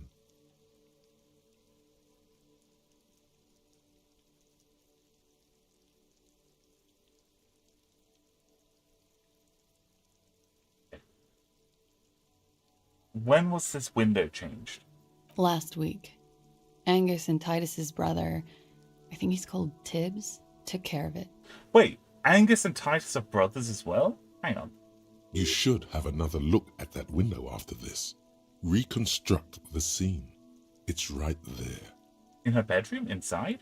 Yes, you see the glass sparkling out of the corner of your eye. Oh, I think we're done here for now, Classy. She nods, silently. She doesn't even smoke. Just picks up the cold coffee and holds it in her hands. The lieutenant glanced at you, then at the door. He's thinking, are we done here? Or should we arrest her? She's a flight risk and she lied to you. She should be taken into custody. No, that won't be necessary. Just leave her alone. She's been through enough. She doesn't need this police brutality. No drama, you compromise. I can't trust you, man. This guy won't budge. You have to wake Multiface up, forcefully, if you want to continue pushing her. Drama, in God's name, wake the fuck up. Who? What? Dear Lord, you've been lied to. She could have killed her lover and lied to everyone. She's not the most fair and just at all. She's smoke and mirrors and will-o-wisps. Yes, drama. Yes, drama. Now, what do we roll? 8 plus 6. Roll 19. Holy shit, nice. She probably didn't give you her real name either. Why would she? Arrest her immediately before she further entangles you in her web of lies. All right, dial it back like a little bit, drama, okay? See? Tim, why haven't we arrested her yet? There may be grounds here, at least for an extended detention. A little whimper. The young woman hears you. She's looking around. You know, I think you didn't make that call to the station. I did. What is this? I called your desk or whatever it is. The numbers are all over town. Call 8-100-2 for emergencies. Anyone could know that. There was an older woman on the other end. It sounded like she was smoking. She took my complaint. She coughed. That is the emergency's desk number. Okay. Anyone could know that, sire, by looking around and calling the desk. I don't believe a single word she says. Right. Drama, you may be overcompensating a little bit here, bud. What time did you make the call? Thursday night. It was late, sometime after 12. Okay. It checks out. Anyone could know the number, and that someone could have called. It means nothing. But I know the time of the call, too. Okay. I know I have not been 100% truthful with you, officers. But I am now. Of course you are. Why is she so angry, then, if she's so sorry? I know you didn't make the call. I did. A little fist tremble. Very good, sire. She will never admit to it, but we can see that she didn't. Your real name isn't Placio Manzo. I agree. You wouldn't give us your real name, not when people are after you. Okay. Her voice cracked suddenly, like there's a garrote around her neck. Tighten it. You've got her. All out of lies now, huh, Placio? Okay. Yes. It's not my name. I knew it. You log your work every week. It's all transmitted to Common, sir. I couldn't just beg you not to enter my name. So I lied. Like I lied before. Like I did at LCSB. I have to lie all the time. I'm so tired of it. She looks at her hands, her fingernails are chipped white. Was the passport bullshit too? That passport you kept hidden? No. It's submerged in a plastic buoy on the coast, in the reeds. It just doesn't say Clausia Amandu. It says Anouk Mea Smith. Mm-hmm. Falsified documents? Passport and visa. Given to me by my employer. I can't even use them. My employer probably leaked the name, Mea Smith, to hurt me. Why would they do that? I didn't show up to a rendezvous. They don't take that lightly. I didn't show up because I was afraid they'd do something to me. The job was finished. I'm just a liability now. Where is this boy? West of the boardwalk, in the reeds. We saw that. On the coast there. I put it there when I first arrived. Haven't been there since. I'm not sure I could even find it now. It's useless. West of the boardwalk, in the reeds. We have to check this boy out. Acceptance. The lieutenant makes a note of it. You're welcome to it. It's in the reeds northwest of here. Past a broken sewage pipe. Right near the waterline. Tell me your real name. It's Katarzyna Lazie. It's a beautiful name. Smile on her face is timid, almost painfully so. It's a Grad name. Jimsk or Yugo-Grad in origin. Not Occidental at all. Smells of motor oil, tiger, economic desolation, and rock music infused alcoholism. Hold on. Katarinzina? Katarinzina? It's not even an Oranese name. It's not even Muindi. It's Grad. My parents were Zhimsk immigrants, but I'm nationalized Oranese. Okay. All I remember is Oranje. Alasia is my father's name. Finally we meet. Miss Alancia. She nods. Her round eyes meet yours. They seem moist from the wind on the roof. You're probably not even Miss Aranya 37, are you? I am. They can never take my sash and my scepter from me. Yes, they can, for lying. Alright, settle down, drama. Enough. She nods, her back straight, ready for whatever is next. Ready for the damage. She knows you're grilling her. What if I told you you're under arrest, Katerina Alasi? But I haven't done anything. Anything illegal. Failure to aid a police investigation. Yes, authority. Fucking mind games. Enough. That's right, gang. Stern and merciless now. Stern and merciless as we reel her in. Failure to aid a police officer. You wasted our time in a time-crucial investigation. The lieutenant produces a pair of handcuffs. Oh, shit. Please no. Her eyes become round with fear. She tries to back off, to back the other eye. But there's nowhere to go. A 2-story drop to the Plaza Mosaic. If she could, she would have run before. Fragile, unshielded. Her voice is thin and tired. I think I know who did it. Who shot Lely. I can tell you. I can help you. Okay. She knows something. What do you know? Who shot him? She's silent for a second, as if looking into herself for certainty. Then, in a hushed voice, she says, Ruby. What? The lady driver? Why would she do that? That doesn't make sense. Why? Why? That doesn't make sense. She was downstairs after the shot. That doesn't make sense. What the fuck do you mean it was Ruby? Why? Why do you think it was her? She has this thing for me. Ever since I met her and the boys downstairs. She's been pretty frank about what she wants. Right. What she's saying is sex. Sex. And more. I made the mistake of confiding in her. I told her I was on the run. She started protecting me. It became an unhealthy relationship. Okay. When I started spending time with Lely, she told me to end it. Said there would be shit if I didn't. It was not a good meeting. We stopped talking after that, but...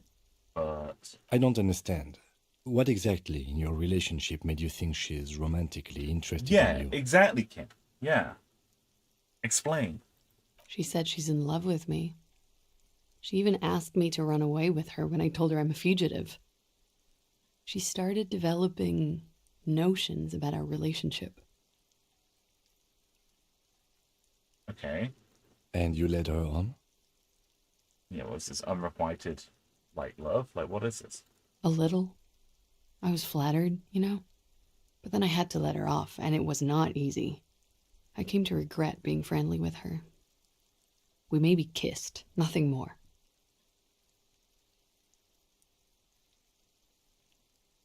Sounds like she was fixated on you. This is just an assumption. It is, yeah. I know what it sounds like. That's why I didn't want to tell you before. But she knew what had happened when I came downstairs. Drama, have you got anything to say about this? Somehow, she knew Lely was dead. She wasn't surprised at all. When we came up here, she was calm as a stone, too. She cleaned it all up like she had a plan.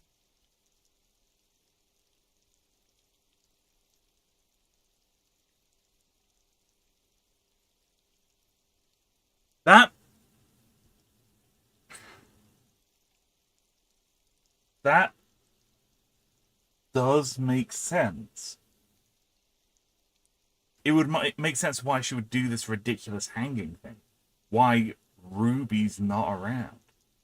Why she's gone to ground. If she's the person who's responsible for the killing, triggered directly or not, that does make sense.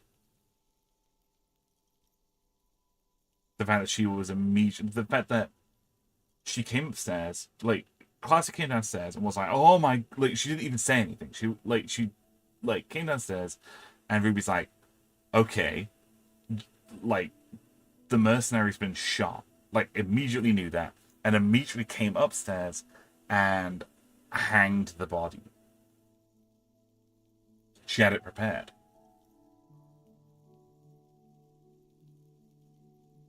Huh. Okay. That does makes a little bit of sense. Okay. That is a little strange. People don't usually keep things together under stress like that. Yeah. That is what... Okay.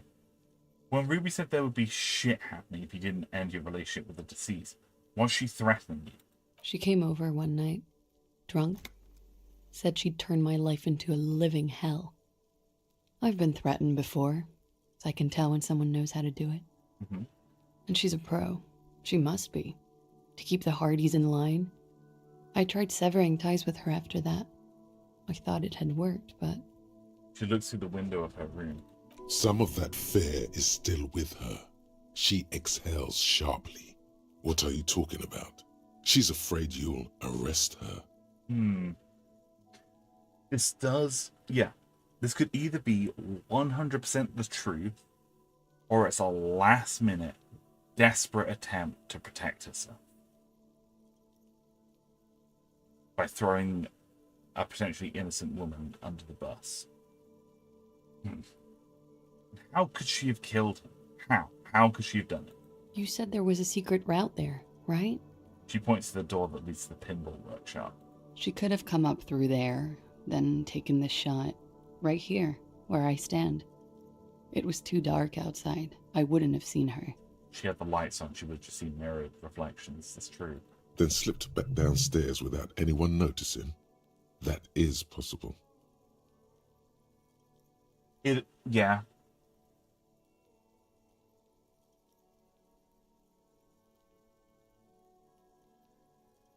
It's possible. Is it plausible, though? Interesting theory. Did she know that door exists? Had you been out there with her? Yes. She's been up here many times. She used to come to drink on the roof when, The young woman falls silent. Her mouth moves without sound. What is it? The peephole. My bed is right next to... She would have seen us. You mean to suggest she made it? No. No. Why would she do that to herself? No, I just remembered you told me about it, and... She's not really sure. It was right above the bed. She could have seen all sorts of things from there. Don't let your imagination run wild here, sire. Keep it on track. That seemed like a shot in the dark. I'm not convinced by this. It's plausible. I kind of can buy that Ruby did it. But this whole thing being like, oh, and the peephole as well. That, okay. That's it for Ruby. Let's wrap this up. Okay. And what? Arrest the liar now. Why? She told us some pretty interesting things. Electrochemistry. I don't trust you, buddy. Don't arrest her. Push her a bit more, but then let her off. That Ruby theory was solid. And she's beautiful. God, Authority, you're compromised as fuck, man. She's stuck here. She's already in prison. Look around. She's only trying to help you. Who? Her. Stop letting her distract you.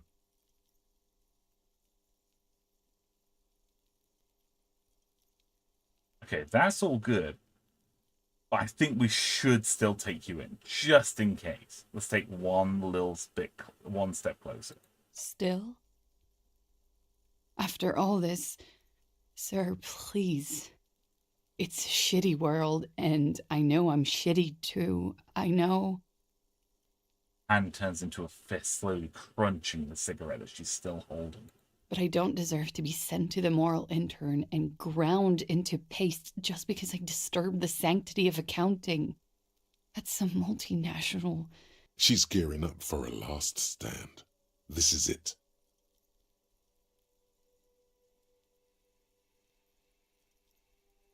What do you deserve then? I don't know. To spend my days with smoke, drink and dance, wallowing in shit. Just like everyone else. Right, and what other option do I have? You have those station calls, right? Where I have to show up at the station or I'll become a fugitive. You can write me one. You don't have to take me in right now. I promise I won't go out anymore at night. I'll be right here. I know you can do that. Just let me come in on my own. In 2 months, or maybe even 1 month. That's all I need. You do have the form. He looks at your ledger. That's it. I'm calling it. Kim is beyond compromised.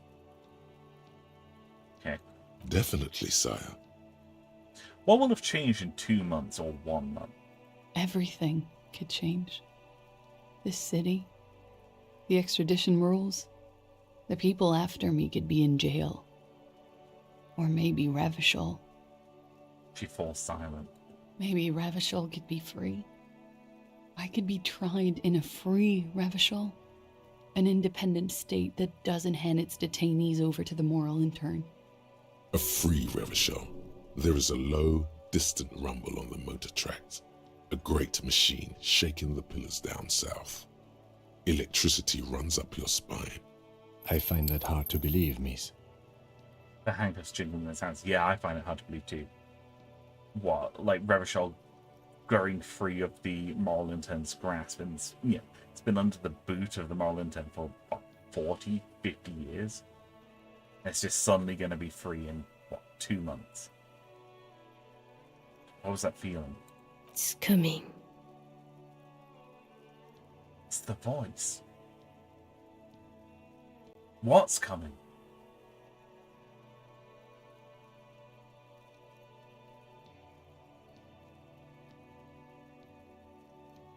I do like the sound of that. Another Revachol. Free and independent. The world can change. It's changed before.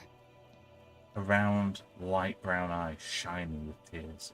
Her political overture has succeeded, we see. This was her last card.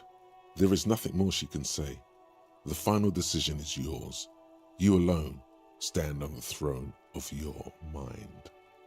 I've made my choice. She looks at you in silence, her face filled with fear, lips parted. Wait. If you arrest her, Kim will have to transport her. You'd be without your partner for the rest of the day. Would. Shut up. He's making a decision, and it's his to make. I'm going to arrest her before this drags out any longer. Let's write you a station call. If you miss it, I can't help you anymore. I'll let you off the hook for now. Don't make me regret it. Okay, here's the thing. Here's my reasoning.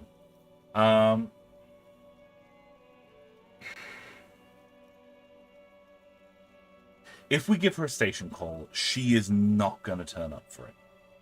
Her thing's saying like, oh, there's going to be a free Revachol in 2 months. She doesn't believe that. She hopes for it, maybe, but she doesn't believe it. She has no loyalty to Revachol. She has no hope for the future of it. She has hope for herself, but I don't think it's a true hope.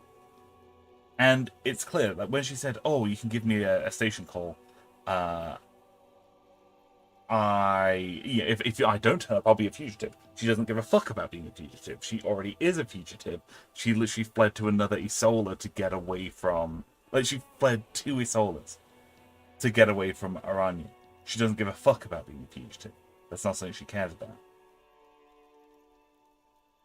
If we give her a station call slip, she is not going to turn up for it. She isn't going to turn up for her police interview.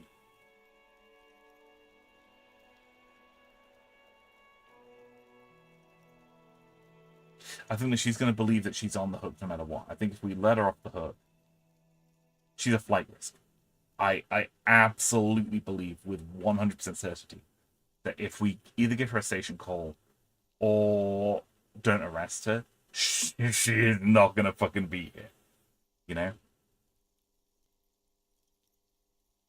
But I think I also believe her. There is genuine fear in what she says, and genuine fear in the belief of what will happen if her name goes in that system. If Miss Katarzyna turns up in the in our system, that shit's gonna go down, and that something bad might potentially happen. You know, we've seen signs of it all over Revachol. You know, the fact that the moral intern still keeps gunboats out in the harbor of Revachol, ready to shell the shit out of the city. If anything happens, these are people who don't have moral qualms about doing awful, awful things to people if it helps keep them in power. And if the moral intern is politically corrupt, even if she's technically not done anything wrong, if she's on the bad side of, like, of banking, she's fucked. She's fucked.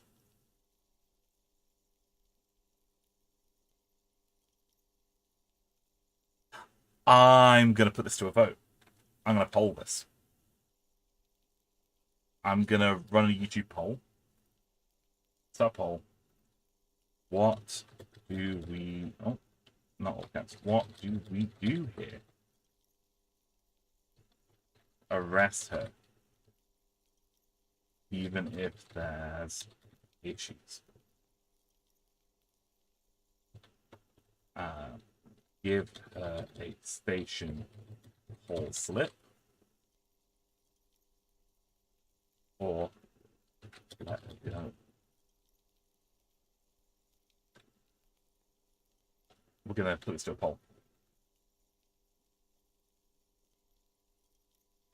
Sweden says, seems like there's a full number of reasons to run away besides. Whatever it is you're pressing about. I don't know what the whole situation's about. Right. If she's on... She says that she's on the run from, like, a financial company, like a banking establishment, because she, like, did industrial espionage. So she would have leaked information to a bank's competitors. Like, lots of people lost their jobs, including people who were, like, management. She would have put a very, very powerful financial institution in a bad light, put them in a bad spot. But also, she's a flight risk. She is our, basically, she's our only link to the murder victim. Even if we're not actually arresting her to arrest her, even if we're putting her into what is effectively protective custody,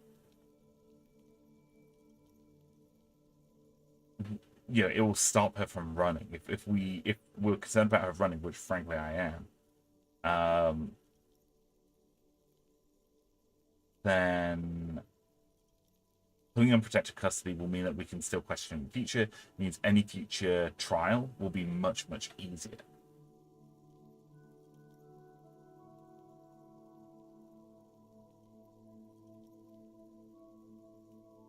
Okay. We're going to close the poll here. We're a 50-50 split between giving her station call slip and letting her go. We're going to roll a dice on this. But no, I'm going to flip a coin. I normally roll dice, but I'm going to flip a coin today. Heads, we're going to give her a call slip. Tails, we're just going to let her off the hook. Okay, flip the coin. What do we get? Heads. We're going to give her a call slip. Let's write you a station call. If you miss it, I cannot help you. I won't.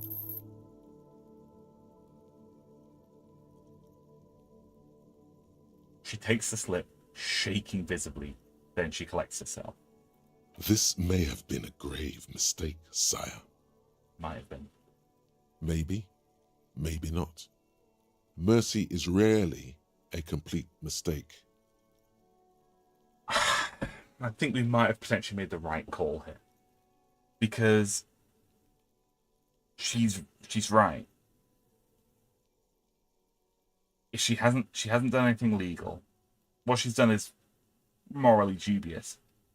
But I couldn't live with the fact if she was, like she says, oh, they're gonna kill me. If she goes into prison, she's arrested, she's gonna end up in the system, she's just gonna end up dead. I couldn't deal with that. Is it certain she'd be sent into protective custody? From what I understood, she lied to officers. Kim said that it would be a detainment rather than like a full arrest. Like she wouldn't be tried for anything, but she would be detained for an extended period of time. So like a couple of months she'd be detained for. But we've done it. We've done it now. We've given her a station call. We're gonna see what happens. I promise I will be right here all the time, nights too. I'll help you any way I can in this investigation, and I will be at Station 41 in 6 weeks. I promise. Okay. Let's talk about you and Ruby again. She nods, then nervously pulls. Right, okay. There's nothing else to say. Okay. Let's change the subject for the time being.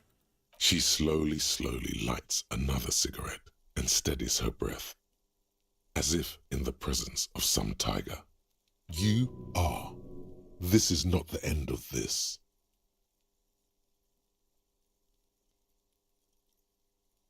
Shivers. Look up at the grey sky. Let's return to this later. Oh? As you look back, you think, so love did do him in, after all. Huh. I was right. If it weren't for her, he would not have been there. The shot would not have connected with his soft palate.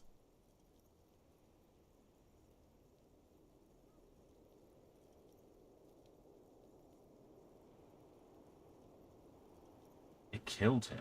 Look at Glacier. No. Communism killed him. Remember? Love made it possible. You know this much. Okay. Looks like love did do him in after all. She's silent, holding on to her coffee mug. No vapor rises from it. It's cold. It appears this one has not been entirely corrupted. This may help. This may help the others see. Say nothing, let her answer. Yeah. I'd like to think he didn't love me, or that it was chemically induced and not real. Why? Easier that way. Was it? Like, real? I don't know. She looks down at the yard, then back into her coffee. What is communism in this? You do not know. A wind of needles. Airships flutter in the stratosphere. How do I know all of this then? Who knows? It's getting cold out. You should go. Finished thought. There was another thought there that we could do. It was a shivers check. I don't think we've ever done a shivers check before. I'm just going to see if we have anything that can give us shivers.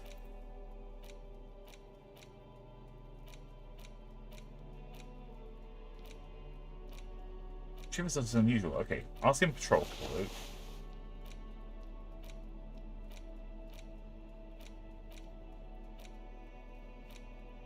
Springtime cold, the scented skunk.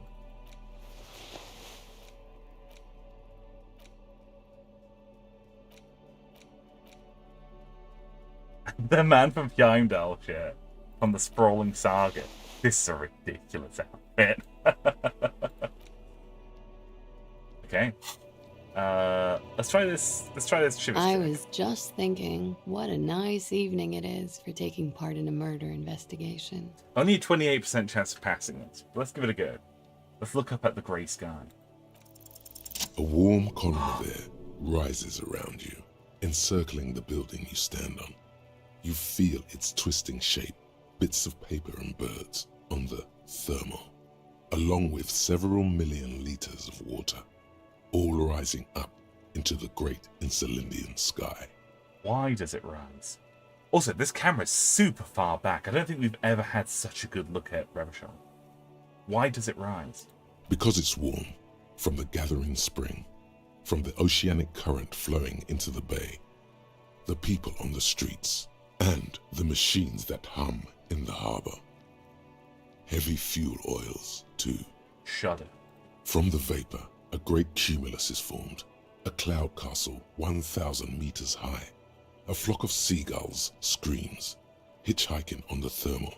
They too are part of the procession, the honor watch. For whom? For her, the guest, waiting. Is she safe here? Who's this guest? What? Is she safe here? As safe as you keep her.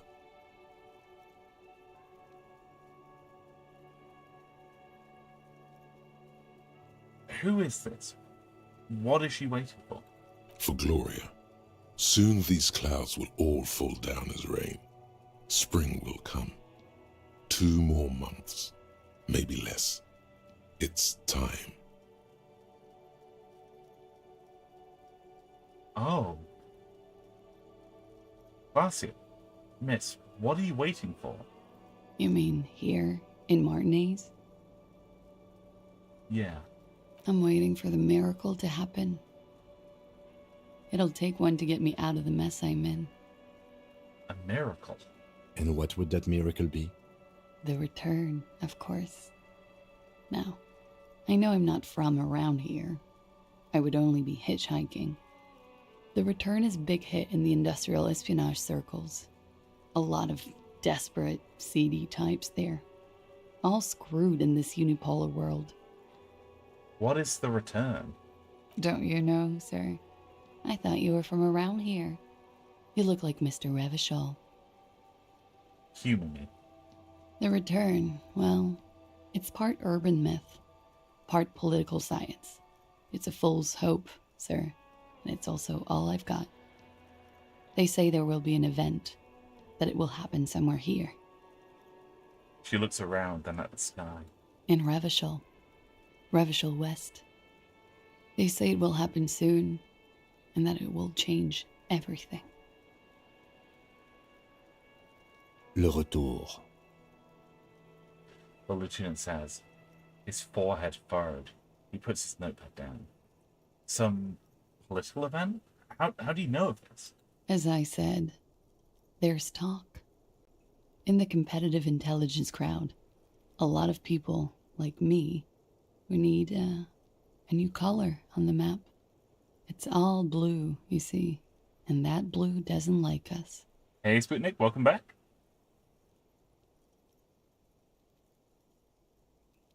Hope you had a good little break.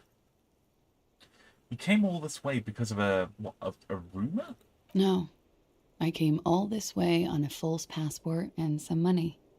To hide, mostly. In the most volatile part of the Real Belt, where it's easiest to disappear. Where the walls are still porous and you can slip through. This is just something to get me through the night, you know? A little espérance. Still, the story influenced their choice of where to run.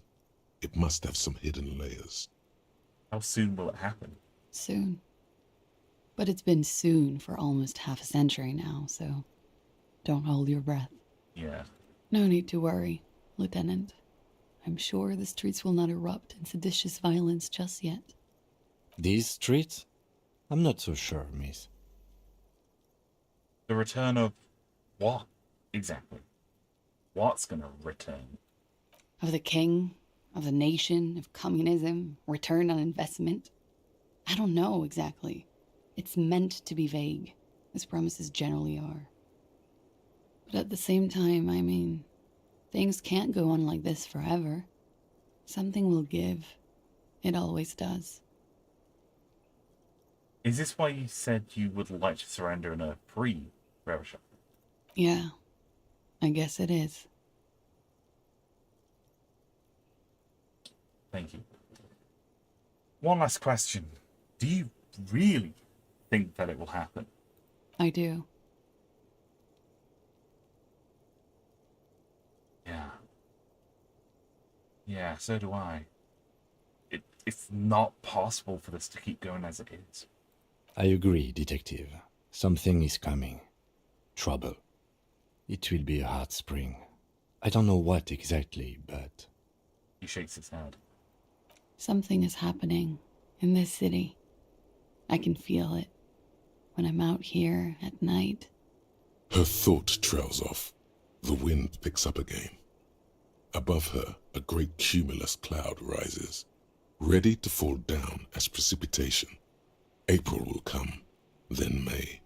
A month, maybe 2 from now. You shudder. The feeling dissipates. The thought ends.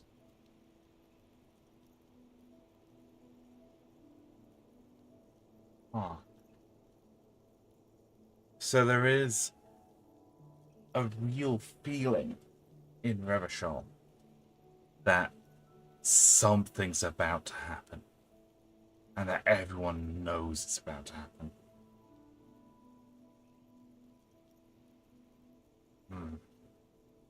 What that thing is, we don't know. But change. Let's return to this later.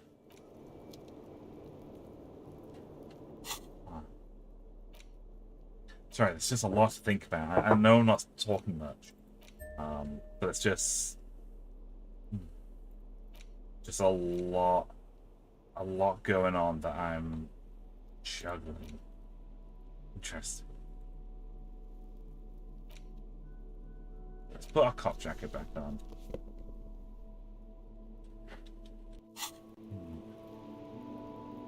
We're gonna go through here. We're gonna check out this window.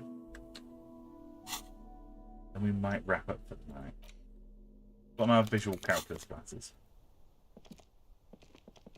This window is pristine on the inside, unlike the one next to it. Light from the desk lamp reflects off the glass in an untarnished golden halo. Visual calculus. What happened here? You've heard what happened, +1. Golden light melts away into the blue, glassy darkness of your mind. In it are 2 neon-lit shapes, a man and a woman on the single bed. What position are they in? Like the witness said, the man is kneeling, the woman is on her back. It's the night of March 4th and a shot has just been fired. The man looks directly at the woman. The shot's possible directions converge in his mouth, a ray cast from somewhere outside, entering his brain. This is beautiful. Like this, I love how visual calculus looks. It looks so fucking good. Ending him. Where does it come from? Where does this shot come from? From the roof outside, location A prime. The glass fractures around the bullet hole. Shards face inwards like a corona behind the woman's back. Inspect the ghostly figures. The man does not know the bullet has entered his brain. He never will. Death comes faster than the realization. Have a look at point A prime, the roof. The ray cast from the man's mouth unravels into a fan of possible directions, all on the roof at first. The shot could have come from any of them. This is composite location A prime, most likely of the origin points. Shouldn't there be gun residue on the outside? There could have been. Then the rain and slush and wind washed it away. This was more than a week ago. So I'm what, 80% sure the roof is where the shot came from? 72%. Okay. With an antique weapon that fires military-grade ammunition. A Belmagrave rifle, for example. This is a good short distance, but not too short. The perpetrator aimed with their back against the railing, or possibly kneeling for precision. This would explain why it only took them 1 shot. Right. Nice close shot. Up close, but not so close that it would be visible. Okay. The lights were on in here. Outside it was dark. It was like shooting fish in an aquarium. A well-lit aquarium. The victim opened his mouth to let the bullet in. Neither of them would have seen anything outside in the darkness. Too busy with their own bodies.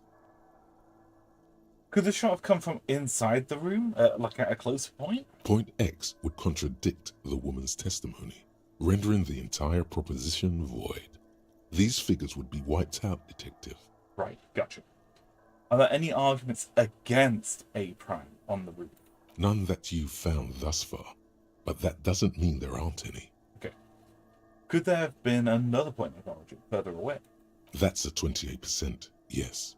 In this model, the shot could have come from a greater distance. Nothing excludes the possibility. Should we extrapolate to include every possible point of origin in Martinez? Yeah, let's extrapolate a little bit further. It's good that we've got a 72% chance that the shot came from the roof, but we should include everything. Extrapolate the radius to include all of Martinez. According to your map of the district, this shot could have come from a wide angle of locations, starting with the northern edge of the abandoned boardwalk, ending with an islet in the bay. Let's call them B prime. More precisely? B prime for boardwalk, B double prime for Land's End, and B triple prime for the islet detective. There may be smaller points in between, but those are too fine to zoom in on. Let's have a look at point B prime, the boardwalk. 700 meters away. The likeliest of these B positions, 20% chance. A skilled sniper could have made the shot, provided he had a safe sniper's nest. Even with the light on inside, we're talking military training. At that distance, the perpetrator would have had to take wind direction into account. I promise I don't mean this as a pun, but this is starting to sound like a long shot. 700 meters. Like, 700 meters is an excellent shot, like, in our world. Like, that's a wildly long distance. 700 meters, okay. Let's look at B prime 2. Land's End. 1.2 kilometers away. The least likely of these positions. Yeah. Let's say 3%. A truly skilled sniper could have done it. Possibly from a tent. No, too far-fetched. It's a very long distance. Yeah, okay. Let's have a look at B triple prime. The islet. 1 kilometer away. An unlikely point of origin. Beyond the docks somewhere. On an islet in the Bay of Martinez, perhaps. There are islets there, badly charted as they may be. Okay. The shot would have been a small miracle, 5% likelihood. There is an extremely narrow field of view from the bay to the window, between Rue de Saint-Ghislain 10 and 33A. The angle would have been extreme, and access to the islets is questionable. Also, the islets are remote. Incredibly remote. I don't think we've been to the islets yet. You need to have a mode of transportation to get out there. They're badly charted, so there's like nothing out there. It's a stretch. So all of these shots are a stretch. 1 kilometer is obviously a lot. It's closer than 1.2 kilometers. These are both very, very long distances. 700 meters is already... That's a tough shot. Very tough shot. Shoot 700 meters away to shoot through a window into a guy's mouth in one shot. Nah. I don't buy it. I don't buy it. I don't buy any of these. But if it happened in A, people would have heard the shot. Maybe they wouldn't. Maybe there was like loud karaoke going on. I don't know. People don't say things in Martinez.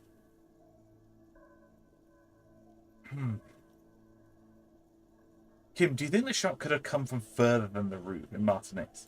From where, precisely? Let's say B prime, the boardwalk, B double prime, Land's End, and B triple prime, the islet. I see you have given this a lot of thought. Are those the locations you've singled out in addition to the roof? And what is the likelihood, in your opinion, that it came from a further distance? Much less than from the roof, but still. Okay, well, we should see if there is gunshot residue or sniper nests if we go down the coast. Rule these spots out one by one. Good call, Kim. Excellent call. It would be the diligent thing to do. Until then, personally, I'm going with the roof version. Yeah. It fits the hidden path through the whirling. A simple hypothesis. It does, yeah. Lines up as well. These things wouldn't make sense. If we're going with Ruby as the probable suspect, it would not be possible for Ruby to have taken a shot. Let's go with B Prime, for example. For her to take a shot 700 meters away and then run all the way back to town, 700 meters from an entrenched position. Like Usain Bolt running flat out 700 meters. Let's say someone could sprint 700 meters. We're talking minutes. And this is someone who drives trucks for a living. They're not exactly going to be the most... Then it's just not plausible. At least for Ruby to do it directly. Ruby does have underground contacts. In theory, she could have had someone do it. Who knows? Maybe it did play a role in terms of being like, oh, maybe it can be enough to threaten Classy into doing something with her. Who knows? Still weird, though. These don't line up. A is the most plausible. If we're going with the idea that Ruby's the person who did it. She ran up the secret stairs, came out into the balcony, and shot the mercenary in the mouth while they're having sex. That is the most plausible. The moment that you start going, oh yeah, she got a secret assassin to take a shot from a kilometer away. Sputnik says, average walking speed is about 2 kilometers per hour. Yeah, so at walking speed, let's say that she's walking from Land's End, it would take at least half an hour. Let's be generous and say, I don't know, 20 minutes? 15 minutes if she's like jogging, let's say. Which I think Claudia did say. I think Claudia did say it took her about 15 minutes to compose herself, get her shit together, and then go downstairs. If the shot was made from here, 700 meters away,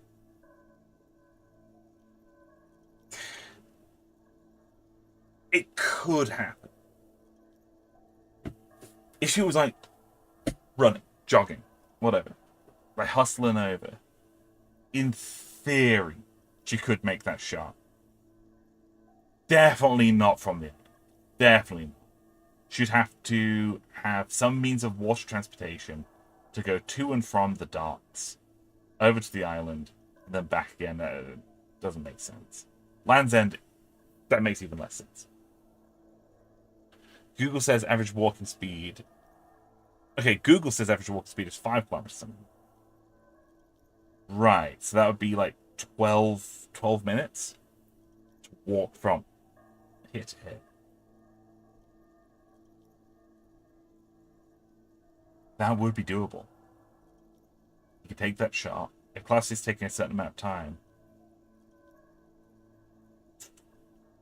class takes 15 minutes. That is relying on class taking a long time to come downstairs, though. Okay, I think we should assume A prime. But we'll check out these other ones.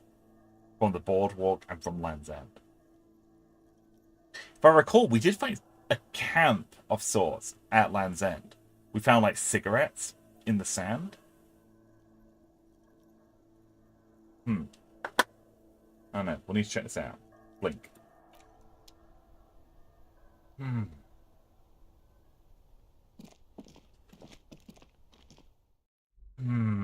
Okay. Definitely requires skill to land the shot. It seems to... Yeah. At first, it doesn't seem it, but maybe it could be pulled off. But it does rely on... It relies on a lot. You know, it relies on a lot. Both not going wrong.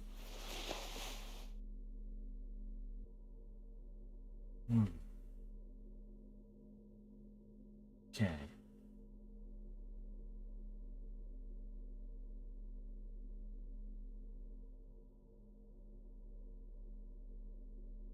Yeah, it relies a lot on not going wrong, but it could happen. Whether it's plausible or not, I don't know, but it could happen. Alright, come on, Kim.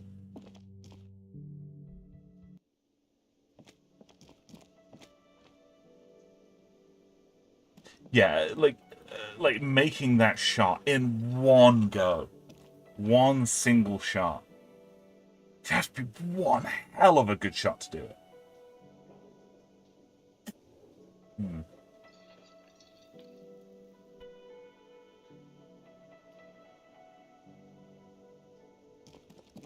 Okay, the Union booth is empty. Yep.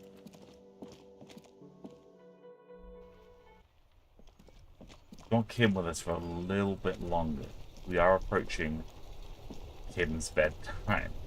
I mean, we're past Kim's bedtime. Kim's going to want to go to bed soon.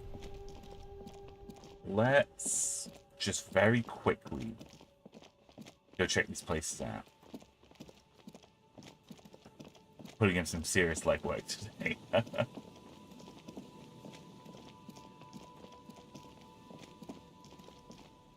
Oh, anything in the trap? The trap is full of locusts, but they seem weak and unhealthy. A few lie on their backs with their legs twitching. Still, no phasmid. Okay. So it says, not to mention the sniper's position is elevated, which would make it harder to travel the distance in Elysium time. Yeah, and again, the shot landed in the dude's mouth. The angle to achieve that would be absolutely fucking bananas.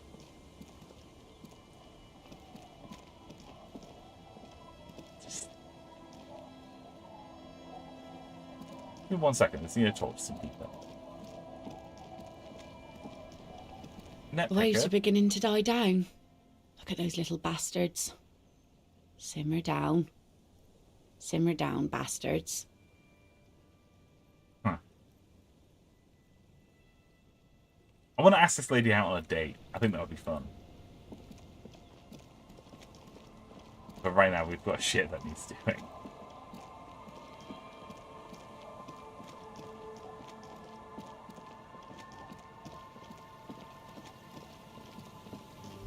Oh? That's a Nolan Von Song. A very unsuccessful model of car. Huh. Okay, boardwalk. Check the shit out. End of the boardwalk. Through here, maybe?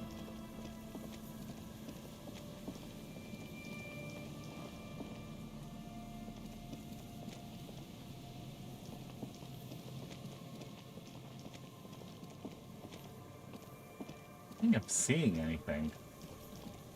I'll keep running around, see what we can find.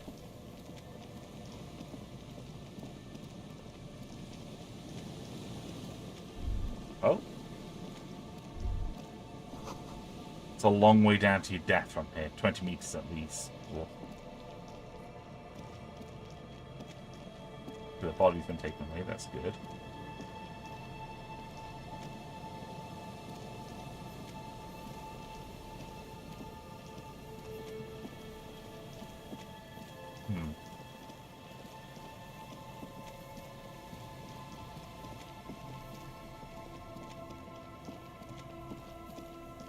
I feel like we're making good progress here, that we're really on to something.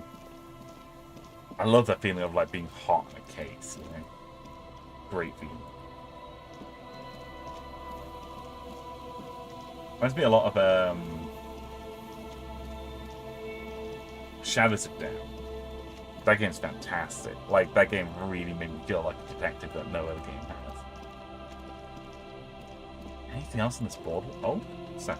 It's a box. Ooh, money. What's in here? Ooh, ooh! Oversized superstar glasses, savoir faire, and want visual calculus. Oh, hang on, there's a buoy out here that we can look at. Forgot about that.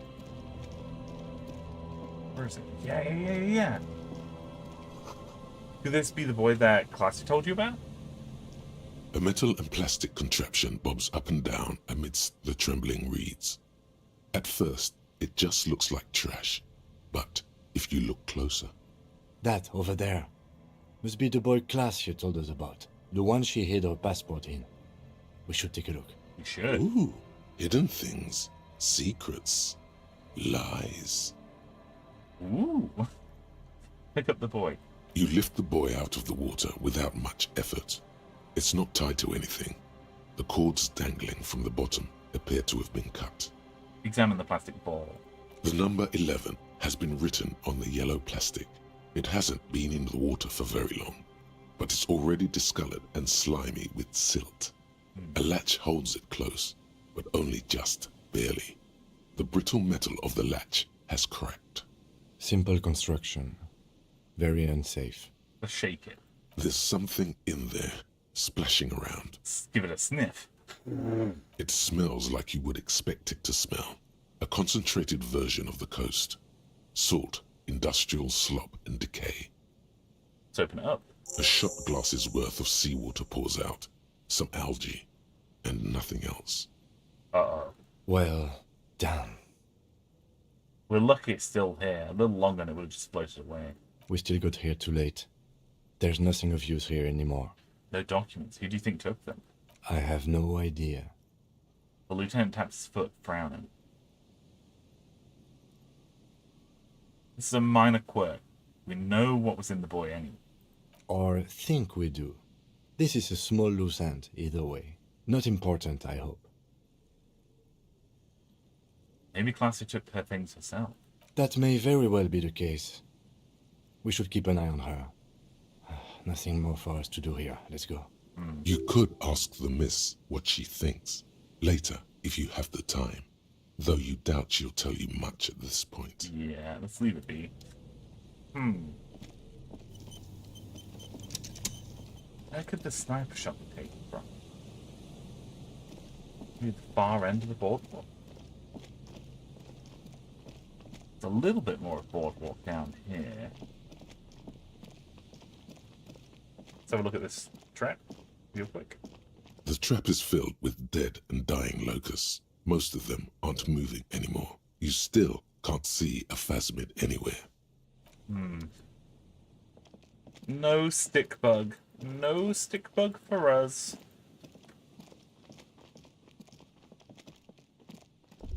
Oh. Oh. People paid money to park here. No one paid for it now. It's true. No, I'm not seeing anything. No. This doesn't line up. Maybe we're missing something. Maybe it's in one of these buildings, but we don't have access to them. Okay. We're going to go check out Land's End. And then... I think... we... are going to wrap up. As in wrap up the stream. As well as go to sleep. Maybe we'll say go and sleep until the next stream. Yeah, that's what we'll do. Let's go check out Land's End. Then we'll head. Kim, wait for me. My little ladies can only go so fast. Eh? Ooh, money.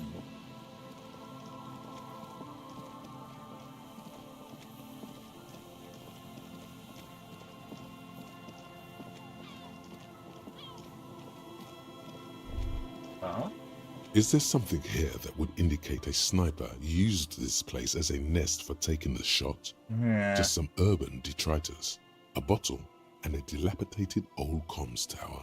Yeah. I don't see it, Lieutenant W. Freighter. I don't see a person take a shot here and hit something there. In the whirling in rags. Maybe the campfire over there was used by the perpetrator? To warm his hands before pulling the trigger? Perhaps. But anyone could have made this. The coast is specked with fires this time of year. Yeah. Truthfully, this seems like a very poor choice to take a 1.2 kilometer rifle shot from. Visibility is awful. There's water vapor everywhere. I think we can rule out Beatable Prime, was it? What if they send climb the comms tower up there to take the shot? It's not possible to climb that ladder. And even if it were, why? There's no platform up there to aim from. It does look extremely rickety, and wouldn't help much either. What about the cigarette butts? Those? A smoking assailant who favors Tumutiri to Astra or Joanne? Cigarette butts are everywhere. This is a common brand for all men. Right, and our suspect is a younger woman. Tiomotiri was a Revacholian colony on Ilmara.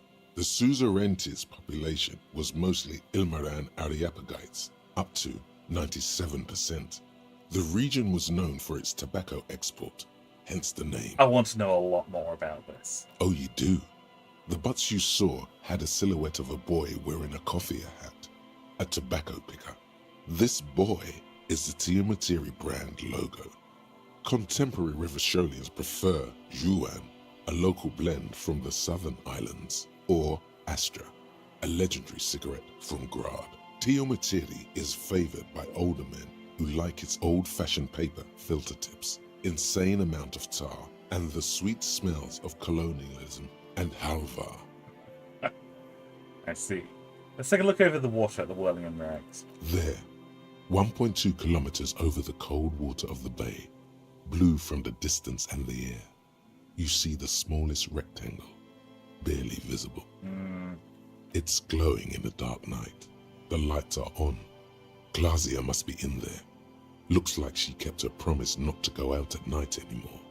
Such a good girl, you think. Let's finish our thought. Right, so... yeah... no. Shot didn't come from there. Okay. We're gonna save here. We're gonna save. And I think we're gonna wrap up here. We've been going for about 4.5 hours now. I think I really do need to start wrapping up.